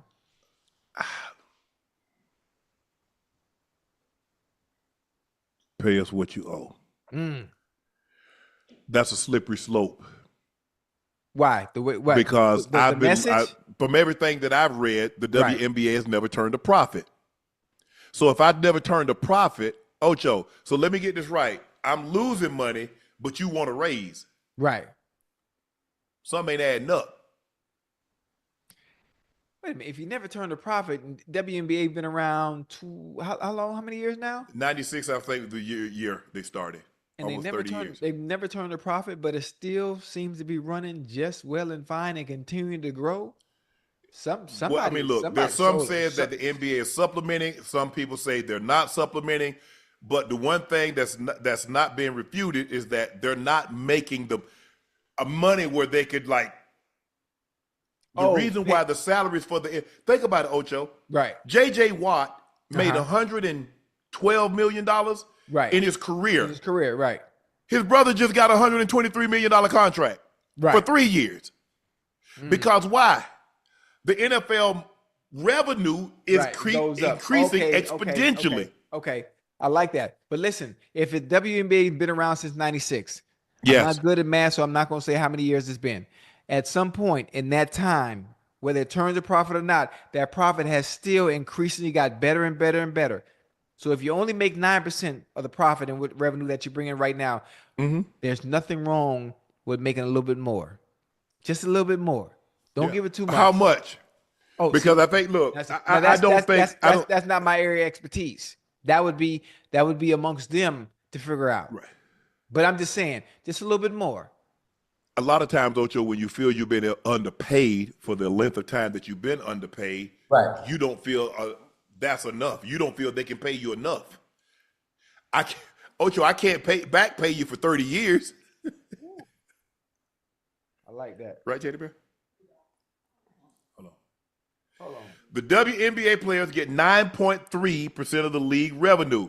NBA, NHL, NFL players get 50% of the revenue. The WNBA did lose $40 million in 2024. What? But a large part was due to they are currently signed to which 2026 goes from roughly $45 million to $200 million annually. This will result in essence the league making money overnight and losing $40 million to a net gain of $115 just alone in TV deals. Even if game tickets sold were to stop growing, the merch stopped selling, it will still be in the green. So, with that being said, hold on, lost 40 million. Yes. Lost? Yes. You sure you read that right? You said lost. They lost 40 million last year. Yes. But in 26, they're going to go from getting 45 million annually for TV to 200 million annually. Yay, there we go. Now we talking. Now we talking business. But pay us what you owe. But still, shit. No, I'm going to pay you moving forward. I'm not trying to make up for back pay. Okay. Well, okay. Don't pay us what you owe. Pay us moving forward. But it better be looking better than that 9.8% that we are getting. Okay. Yeah. And listen, the game is growing tremendously. More eyes, more visibility. Kids are watching. Listen, what Caitlin Clark has been able to do, along with the others that laid the foundation, that laid the footprint, the Asia Wilsons, the Angel Reeses. Like I like where it's going. Paige Buckers. I mean, come on, man. Beckers. Yeah, my bad. I'm talking about Bucker. I was thinking about Jam. Yeah, so I was thinking about Smuckers. My bad. Yeah. Yeah, but I think the thing is, let's see, they're 9. You got at least you got to get to 20% at the bare damn minimum, right? You said, listen, you said 20. I was finna say 19. No, but I'm saying, I'm saying that's at the bare minimum. Right. You're right. I like it.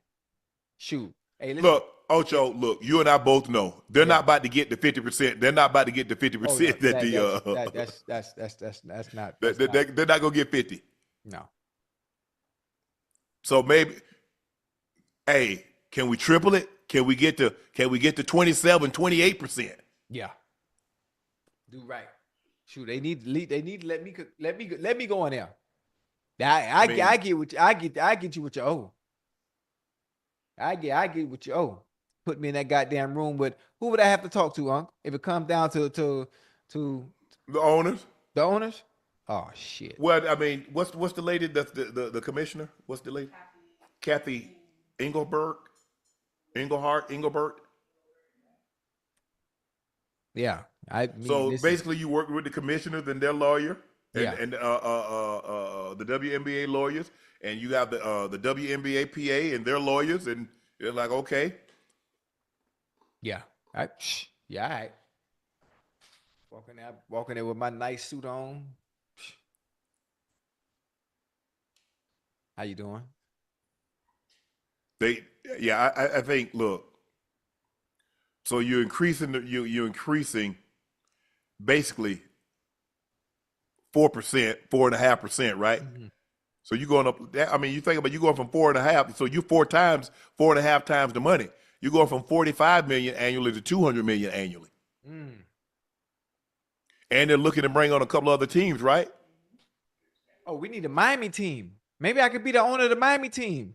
They had a Miami team. First of all, y'all barely support the Heat. Stop.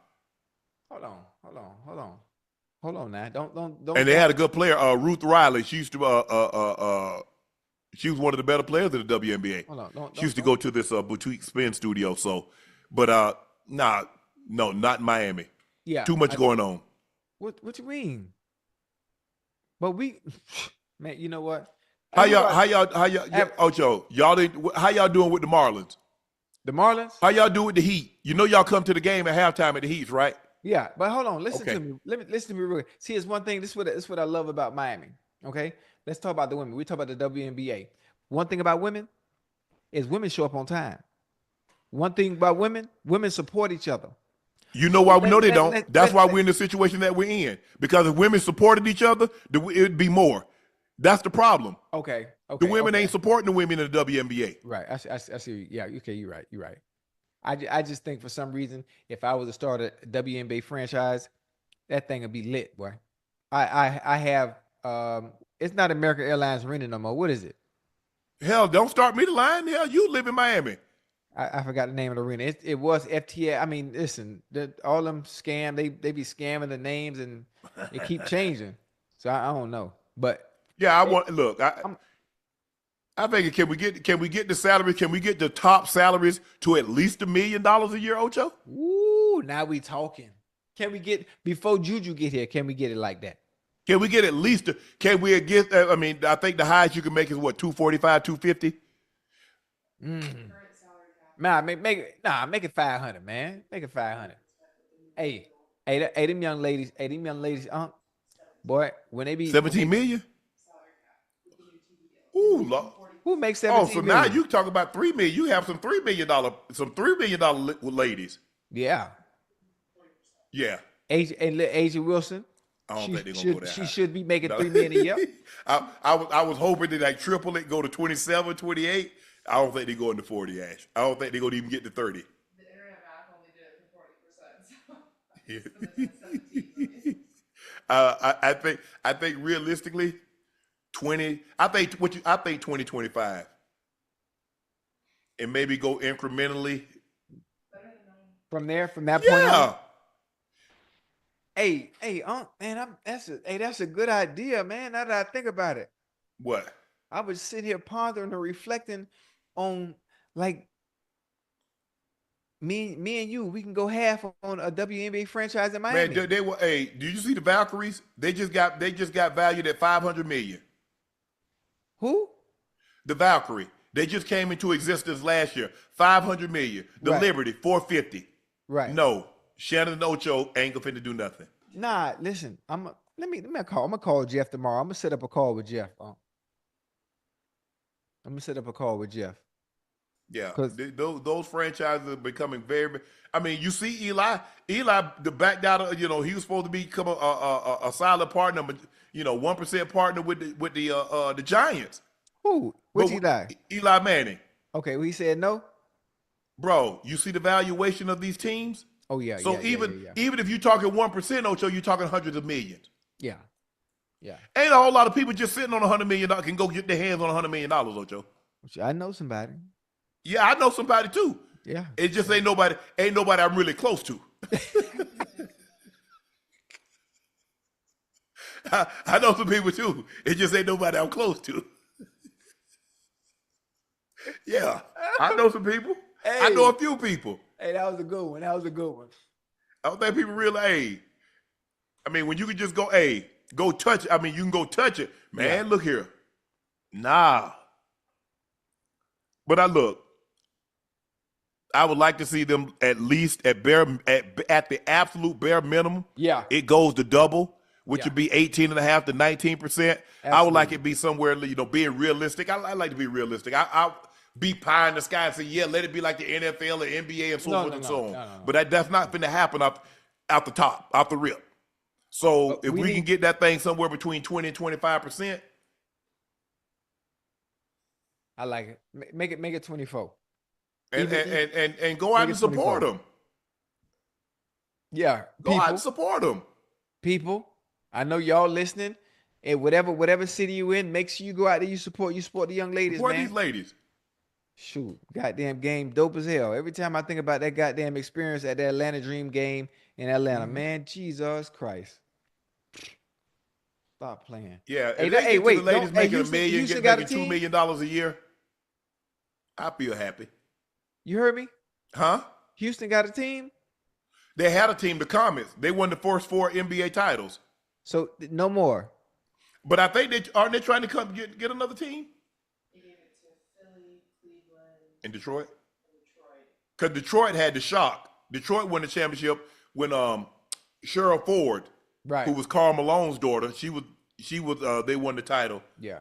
I don't think Cleveland's ever who else had Miami had a team. Mm-hmm. Houston had a team. Detroit had a team. Mm-hmm. I'm trying to think. Does anybody else? Sacramento used to have a team. They had the Monarchs. Yeah. Tisha Pinachero. The Miami Soul. Okay. Charlotte. Oh, so Cleveland did have a. Oh, wow. Okay. I think Portland's going to keep the same name, aren't they? Is it? Is it? Because you said Cleveland, Detroit. What's the other one? Portland. No, Philly. Philly. Okay. Yeah. Okay. Just Josh Harris, right? Yeah.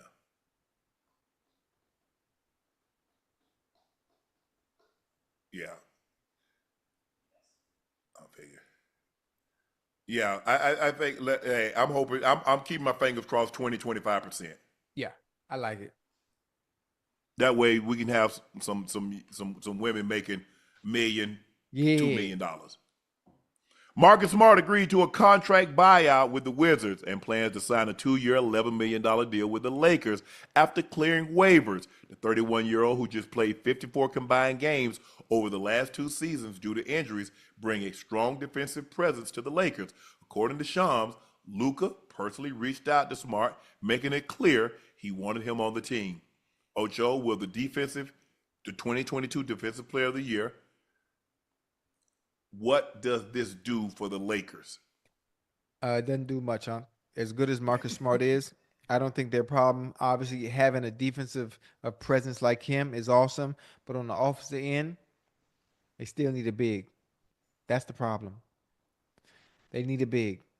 Now I know I'm not Doris Burke when it comes, or George Sedano when it comes to talking, or Tim Legler when it comes to talking basketball. But I've been watching long enough to know that you need a goddamn big when you get to the goddamn playoffs to be able to compete. For them specifically, that's what they need. Marcus Smart, great addition, but what are we doing here? Are you sure you're trying to do what's necessary to win this season? Maybe I'm wrong. Maybe chat, do y'all see something that I don't see with the Lakers? That signing Marcus Smart as good as he What is. are we getting? The old Marcus Smart or old Marcus Smart? That's a good one. I like that. I like where you went. One I added the and the other and I left the off. Right.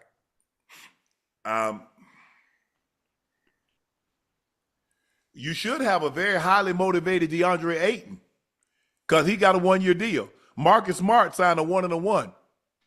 So he should be motivated. DeAndre Ayton. Portland Trailblazer DeAndre Ayton?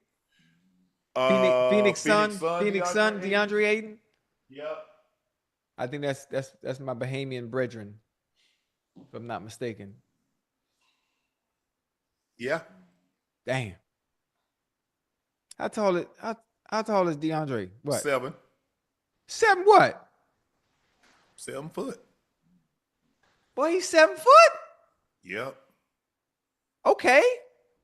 Lakers, okay. You got a little presence down there. He not as bad as the Ryan. What's the Ryan dude you say you don't like? Who? For the Lakers, the one you say was just tall for nothing. Oh man, you talking about Lynn. Alex Lynn. Yeah, he not. I thought you said Alex Lynn was 7 foot. I didn't know Sardinus reached that high.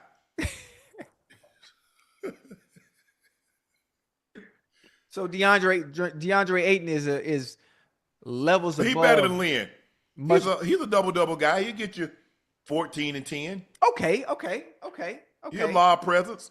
All right.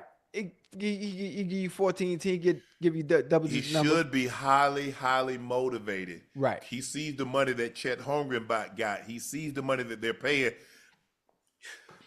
Bless you. Excuse me.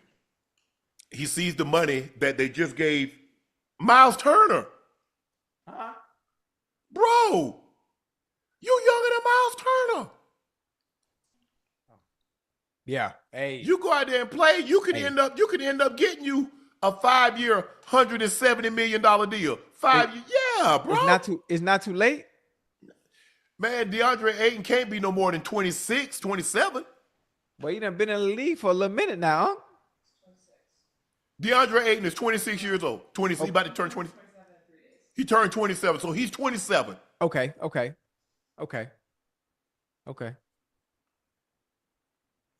Yeah.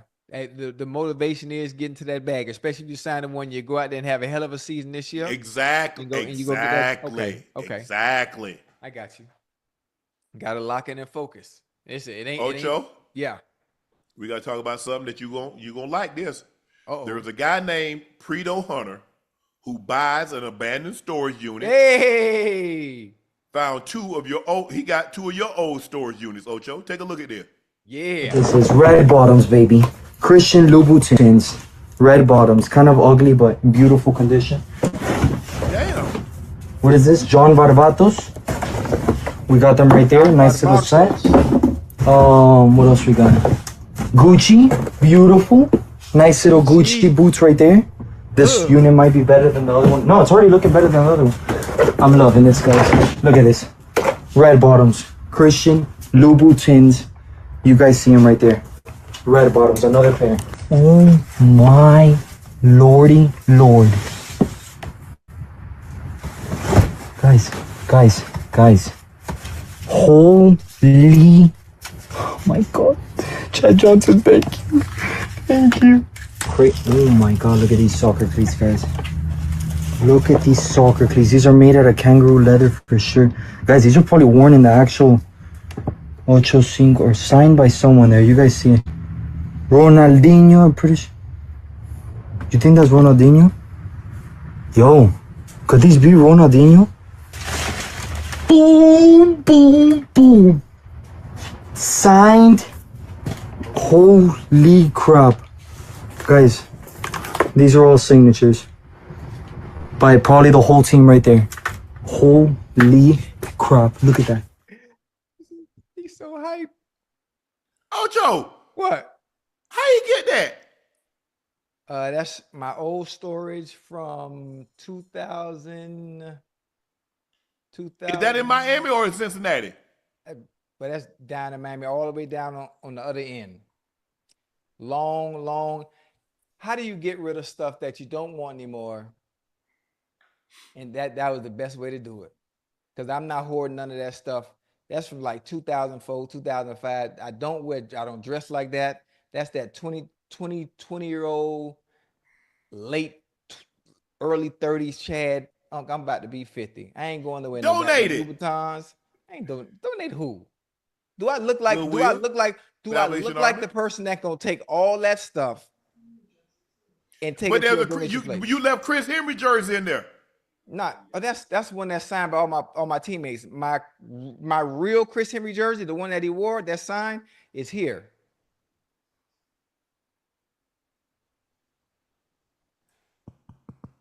Can you hear me? I can hear you now.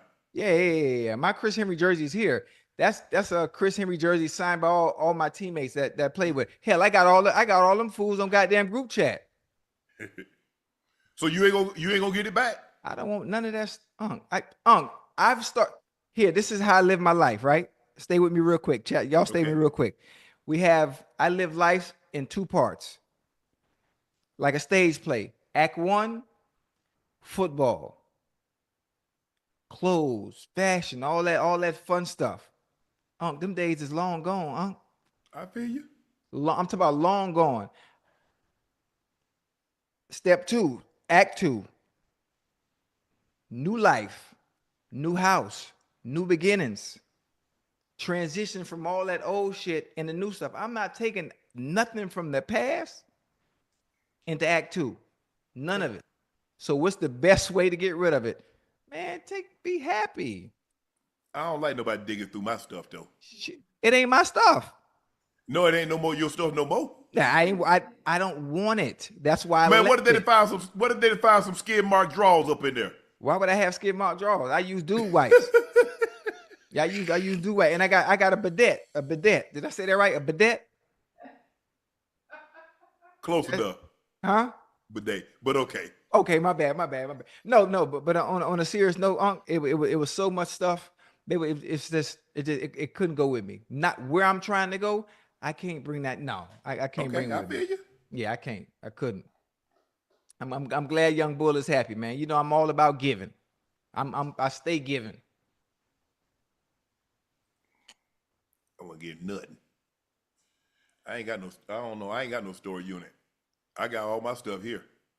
See, I can't. I don't see how you do it. I don't see how you do that. I don't see how you do it. I can't. It's at my grandma's house. It's at Atlanta or it's here. I can't do it. It's listen here where I'm at now. Listen, you know what I'm talking. When I talk about new beginnings, yeah, I don't want nothing from back then going where I'm headed now. Okay, nothing, Nathaniel. All right, Ocho, it's time for our final segment. Wait, no. Let's stay on a little bit more. I'm feeling good tonight. Okay, you feeling good. So what you want to talk about? You want to talk about your locker? I mean, what locker? What if you gonna find anything of value, really significant value? If you gonna find a Rolex, you gonna find a diamond ring. If you gonna find you gonna find 20K in cash. Hey, it's storage. Nothing of value is in storage. Everything of value, everything of value. Question. Everything you of got value. What I sent you? Did I send you something today that somebody found in storage that was valuable? No, what you sent me? Go back and look at your DMs and see what I sent you. What that guy found in storage. Didn't I send it to you? No. What was it? Go look at your DM. Look at your DM. Huh? Do you know how long that thing is from like 2007? What? That's storage. No, I'm saying. You said people don't find nothing of value. I sent you something in your DM, but somebody found something real valuable in storage. Hold on, let me see. Yeah.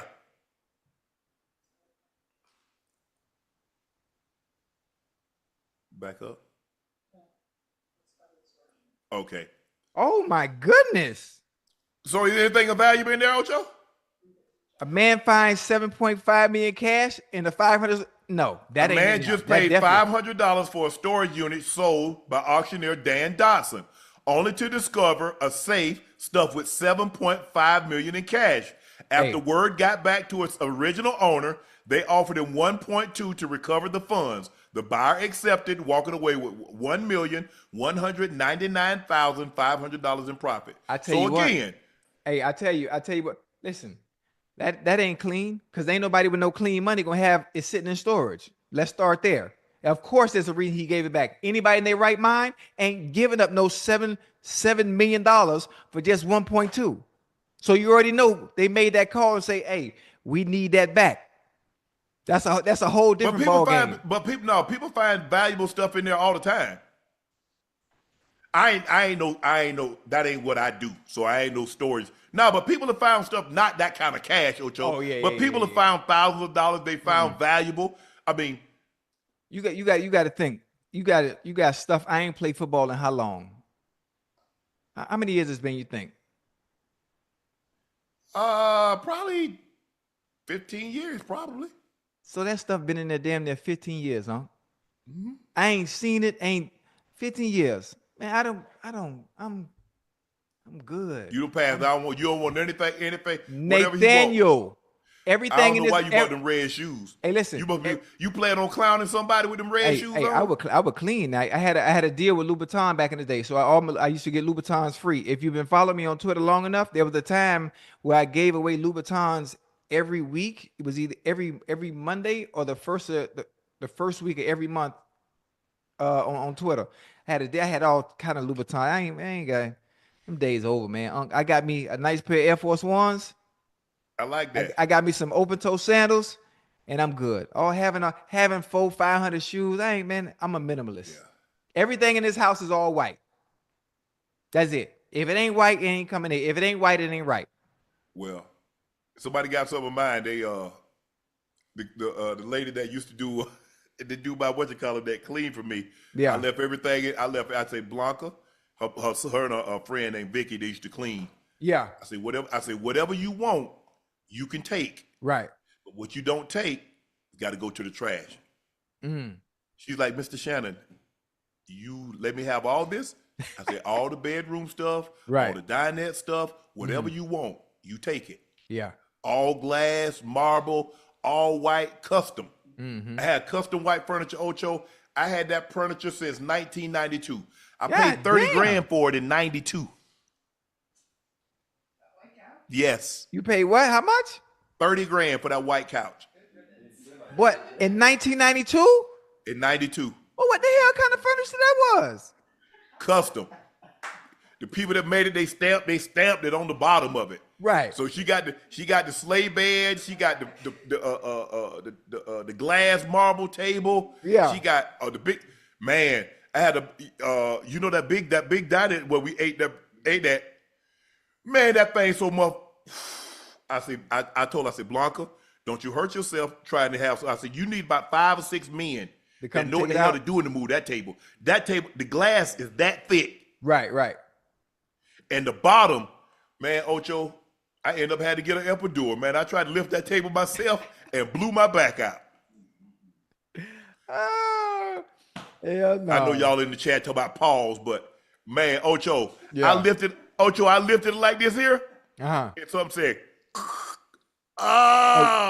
You ain't bend your knees. All I know is like a week later, I was face down getting an epidural. Never again. That was the last time I ever tried to move anything.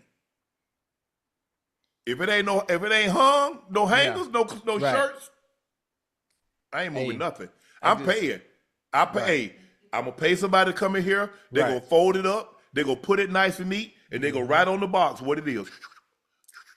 And then they're gonna say, "Hey, Mr. Sharpe, this is such and such. Where would you like this? Upstairs? Yeah. Downstairs? Right there." Oh, see, you see how you did everything yourself? I did everything me. I ain't did nothing myself. I ain't moved nothing. Oh, I'm saying how you had people do the boxes and man. Hey, Unc, when I came to this all white castle, I did all this, but I did it on my own. I packed the boxes. I wrote everything on there. Yeah. I got the U-Haul. Yeah. I put I drove the man, listen. Oh man. I said, man, how long is it gonna take? I said, how long is it gonna take y'all to get there? I said, you ain't going that far. Right. I said, well, Mr. Sharpe, we can be there in a couple of days. I said, can you make it a day and a half? For the right price? Man, I stayed in the hotel. Shelley and a couple of her girlfriends set up everything. They got you right, huh? Yeah. Yeah. But I don't know. No, man, no. Like I said, I had a I don't know. The other stuff I had has like some football cards and stuff in storage, but I ain't really ever had anything. I still got my college shoulder pads. Right. I still got those. They're up under the garage. Yeah, the bag that it actually came in, Coach, they ended up giving that. But I'm very sentimental, Ocho. See, that's the difference between me and you. Remember I told you not too long ago, I don't have no memorabilia? Yeah. When I am done with the game of football and it passes on and it's no longer, I don't care about that stuff anymore. It's of no value to me. No, that's the way I've always been. Ocho, you remember I told a story about how my mom brought us those white blazers, me and my brother. We had white tuxedo blazers. Right. Looking like John Travolta in Saturday Night Fever. I still got it. I still got the burgundy shirt that go along with it. I still got overalls that I took they took a picture of me. I was sitting in a cardboard box. Right. I still got it. I got a little jacket that when I was like 6, I still got it. Yeah, I'm not like that. I'm not like that at all. I never have been. I think my grandma was, my mama was, my little brother. I'm not sure. I'm calling my little brother. He's 30-something now. I'm just not like that, huh? Yeah. I just when it's gone and it's passing me by, like my grandma used to tell me when I got in trouble. My grandmother held everything. I wash my hands. I'm good now. I was at peace. I was at peace. I'm good now. If I could find that goddamn jacket I put on, that Hall of Fame jacket, that might be in there. No, it's not in there because I've been looking for it for years. I've been looking for it for years since that damn game. One of them fans got it and don't want to give it to me. Well, look, the only thing that I'm missing is that my brother got me a Rolex, a two-tone Rolex for my graduation. So if somebody finds it in a pawn shop, it says, congratulations, I'm proud of you, Shannon, Big Bro Sturl. If y'all see that out there, y'all get it to me. I got something for y'all. It's on a Jubilee bracelet, It's two-tone, gold down the middle, silk. Yeah. But y'all know it's me. Hey, how many Shannon Sterling you know? Yeah, you right. You right. But I don't know. In the process of moving Ocho, I lost it. And I don't, and I everything that my brother's ever given my sister, like my sister give me silver dollars for washing the dishes. My brother gave me, well, I told you my brother cut me on my leg and he paid me like $5 not to tell. I still got it. I still got it. I got a pack of Susan B. Anthony dollars, Ocho. Yeah. That an ex gave me back in 1996. I still got it. That what you do? You got to listen. You got to let well you different. You love the sentimental value of things. I just don't. I've always and it was funny. I've always been like that. Like once a time or that's why. Man, if somebody give me something, Ocho, I can't. Man, I'm not like that. That's why it's so easy. No, I can. Let me take that back. Let me take that back, Ocho. Let me take that back. Let me take that back. I can. I have, but I still have a lot. I'm talking about a lot of stuff. Yeah. Hey, you know what? That's why it's so easy for me to detach. You see? Yeah. You see how not only can I treat what other people, everybody see, oh my God, he found your storage unit. It's so many valuables. Shit ain't valuable to me. It's not valuable to me. It's not valuable to me anymore. So the same way I can detach from that or stuff that people feel is valuable, in the same way I detach from people that are closest to me. That wrong you. Okay. I can see that. Hey, I'm talking about I would detach quick and don't even look back. Oh, that's what okay, good. I'm gone. I'm out. Clean, easy. So if you think, listen, if I would leave you and don't care, you think I'm gonna care about? I definitely leave the possessions. Some shoes and clothes and I feel you. Memorabilia, man. I don't care, man. I don't care about that shit. Next, and keep it moving. All right, time for our final segment of the evening. It's time for Q&A. Damn, time went by fast. See what happened? We having a good time, good conversation. It must be it must be football season around the corner. Because that's how it happens. Hey. Meech.KD07 said, Unc, do you think you guys would have three-peated if you won the Super Bowl in 96? No. I mean, it takes a toll on you. Injuries start to pile up because you're playing. I mean, Ocho, you know, back then, you know, it wasn't like it is now. It wasn't no protections afforded to players. It wasn't no protection afforded to the receivers and the tight ends and the quarterbacks. You could blindside block somebody. It would just take too much out of you. I'm not going, oh, yeah, we the three-peated. Mm-hmm. There's a reason why nobody's ever done it. Think about it. They've been playing football, Super Bowl since 66? Yeah, it's hard. Nobody's ever done it. Hard. Got close. Yeah. Chiefs. So no. Look, Patriots too. No, the Patriots didn't get back to the Super Bowl. Oh, wait, they didn't. Okay, you're right. They sure did. That's right. Dr. Frankie L. Bellamy said, hey, fam, you talked about Ronnie Coleman since he's been sick, wishing him all the best and a speedy recovery. Yes. I'm glad he told a story. He had an infection. He ended up getting sepsis, and his body started to shut down on him. Had he not been as resilient as he is, as strong as he is, because when you get sepsis, you know, your body starts fighting against itself. So it starts shutting down things, shut down your lungs, it'll shut down your kidneys, it'll shut down your liver, it'll shut down your heart. And he happened to have one of his daughters there with him, and they called 911. They were able to get him in. Had he been by himself, we're not able to have this story. We're not having this conversation about Ronnie being here. But yeah, Ronnie, we wish you the absolute best. Yes, sir. Great dude. I've been knowing Ronnie long before he became Mr. Olympia. And I can honestly say this about him. A lot of times you hear people say, well, he ain't changed a bit. Ocho, he is the exact same. Yes, sir. The way he was after he won the Mr. Olympia and became the biggest bodybuilder in the world, he was exactly like that before he became Mr. Olympia. He was humble. He stopped talking to everybody. He's outstanding. I'm glad we had an opportunity to sit down and had to do that piece with him last year. I've always did one with Phil. Jay Cutler next on my list. But Ronnie has been the same. And, he's had a tough time of it. He has no regrets. Anybody, and that's just not for show. If you all ask him about regret, the only regret he told me he had, he said, Shannon, I hate I didn't squat that 800 pounds 5 times. All them back surgeries, he got metal rod. I mean, hey, he held together with spit, duct tape, and electric tape.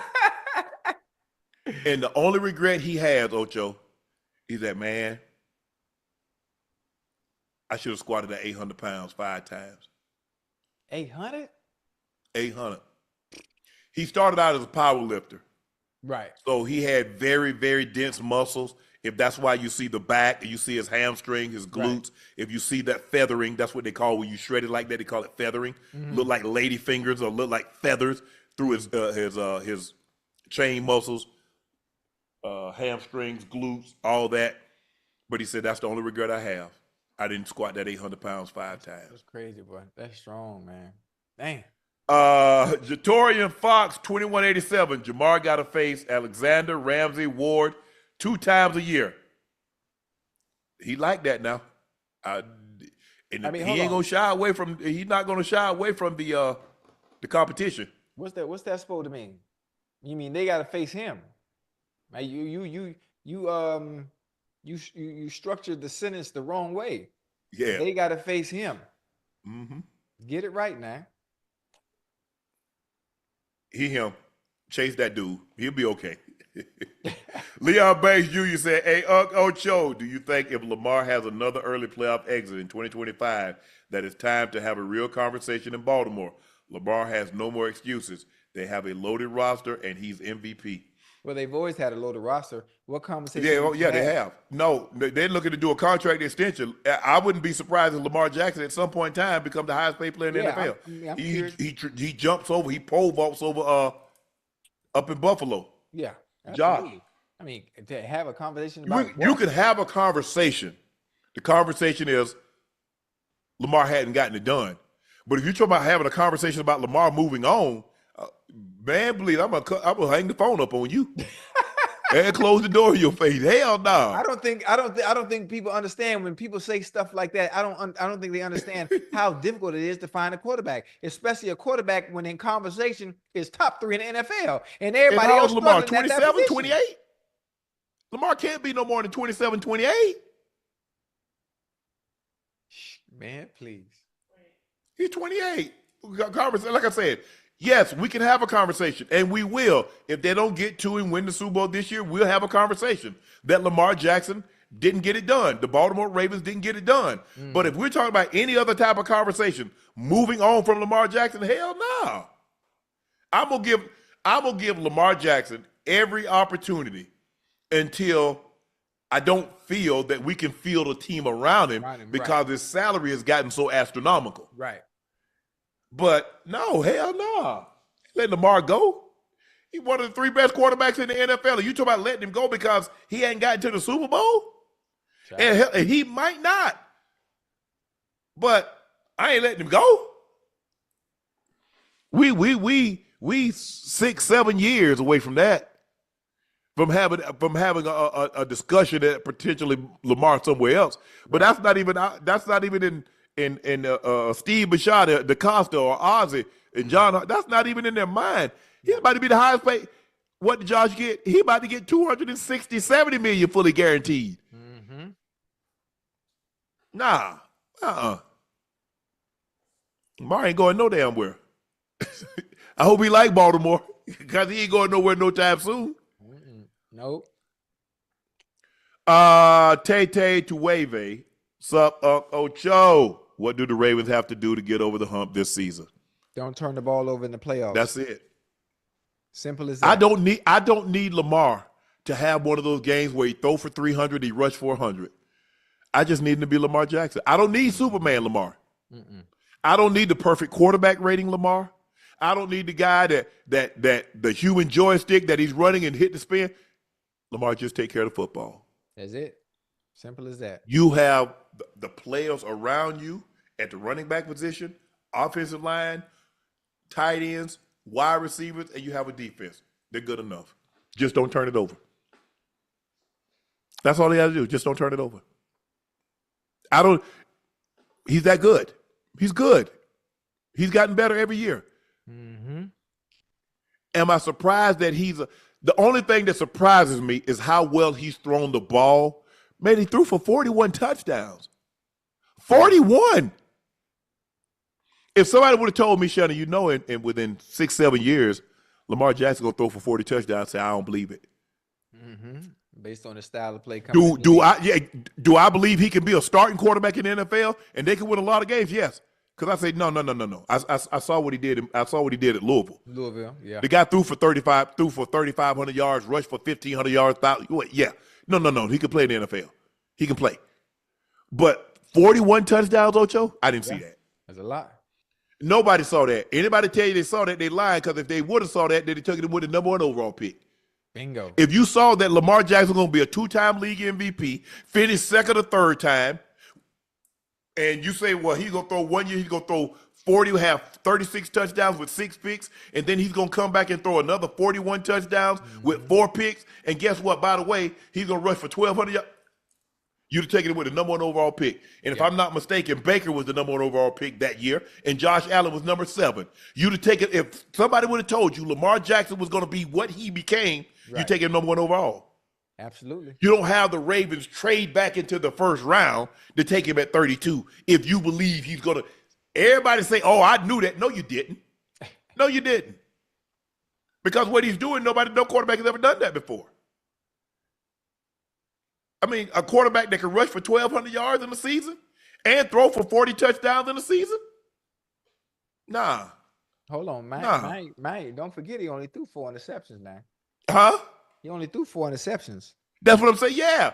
And remember the year he won the MVP, Ocho, he threw 36 touchdowns. The first touchdown, he was unanimous. He threw 36 and 6. Mm-hmm. That's them Aaron Rodgers in his prime type numbers too. And he's gonna give you 700 to 1,000 yards rushing, averaging 8-9 yards a clip. That's crazy. Talk about who was that asking? We need to have a conversation. Shit, about what? Jalen Ivey said prime Adrian Peterson or prime LaDainian Tomlinson. Ooh. Wow. Now that's a good one. That is a great one. That's a good one. Again, it's all on preference. It's all on preference.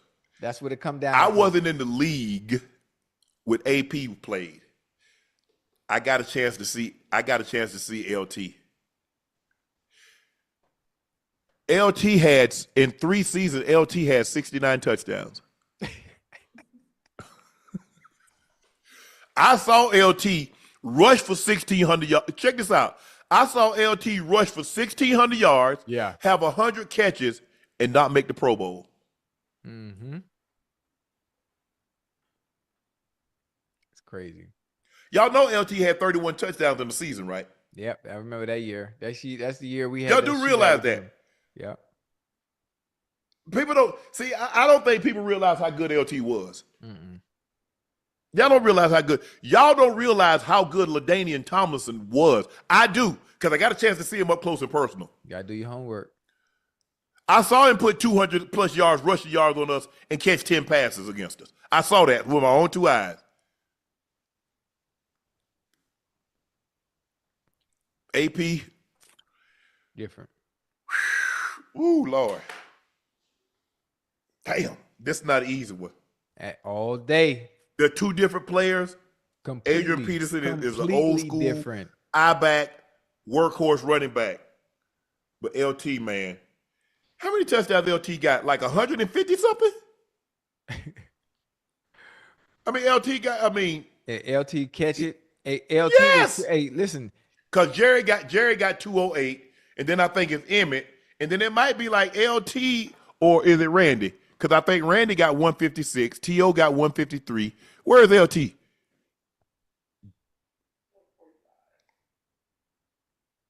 LT got 145 total touchdowns, right? Jesus Christ.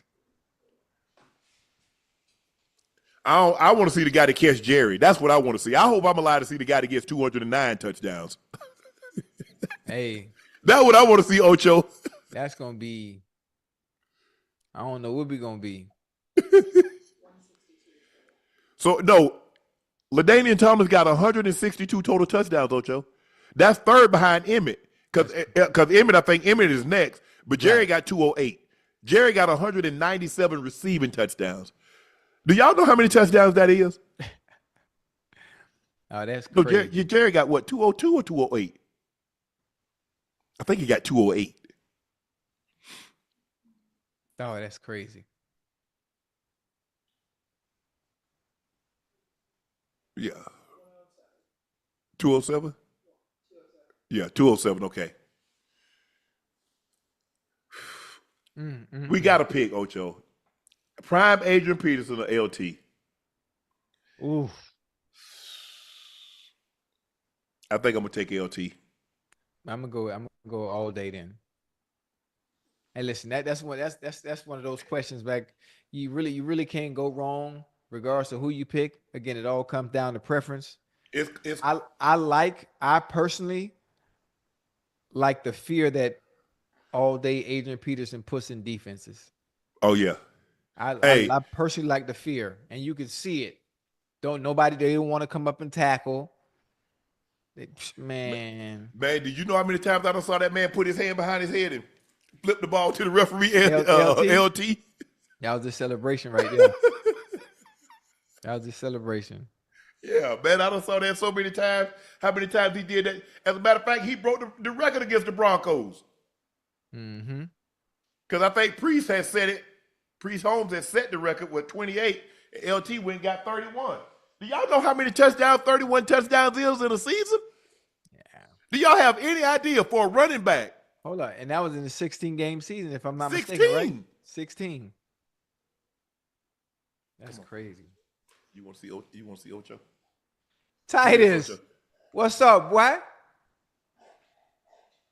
Bro. All you did was jump up. What they do, twin? He tired, huh? He tired. I gotta take him for a jog with me. See if he can run. Why you ain't in the bed? It's way past your bedtime, buddy.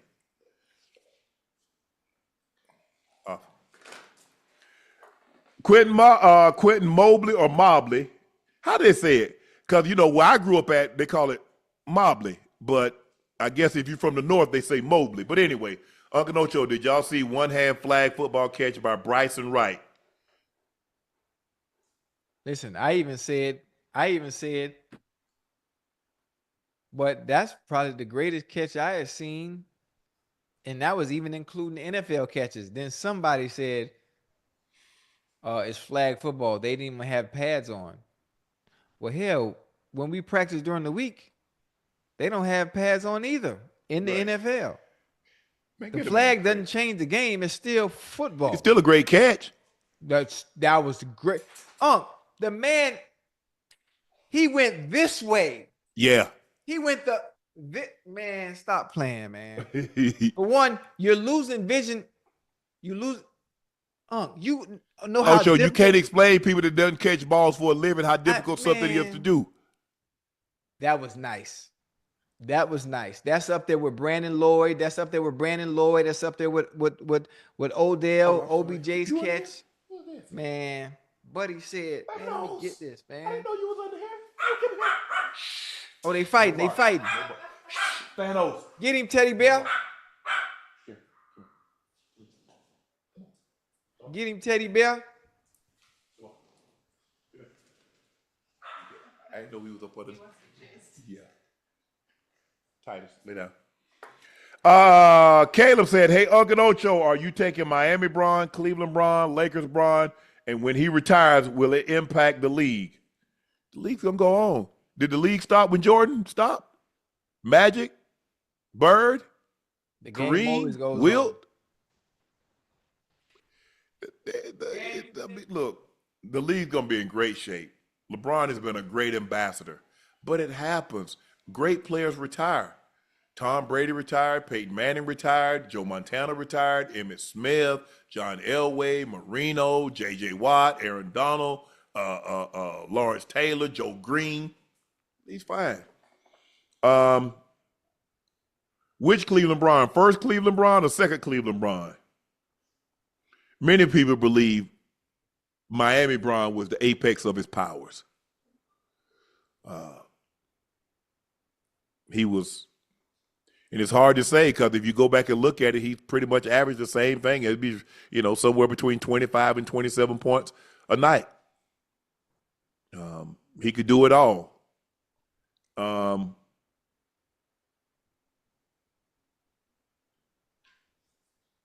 Probably Miami Brown. Probably Miami Brown. Thanos.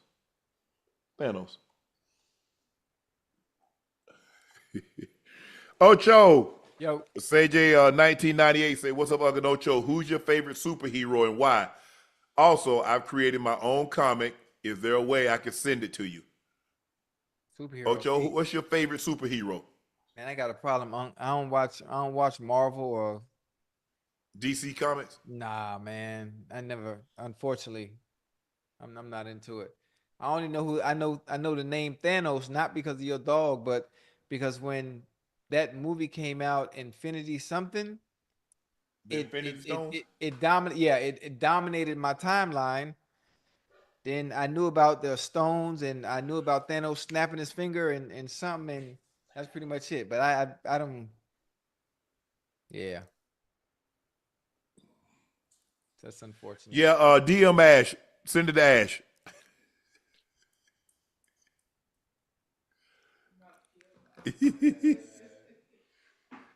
Ash gets all my mail. Thank you guys for joining us for another episode of Nightcap. We really appreciate you tuning in, stopping by.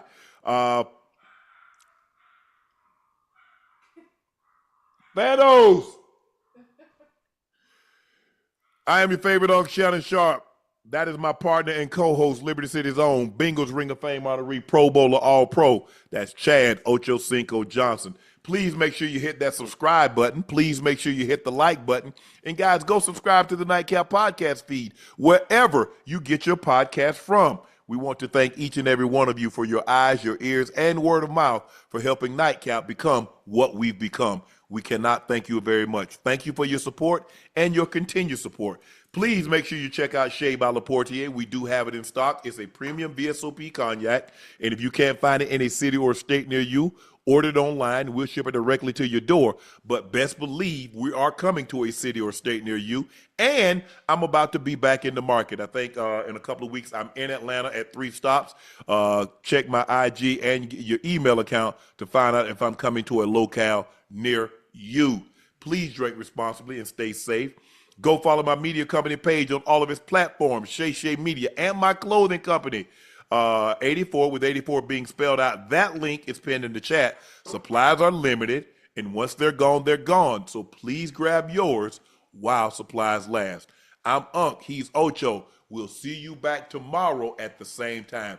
Thank you again for joining us tonight. I love y'all.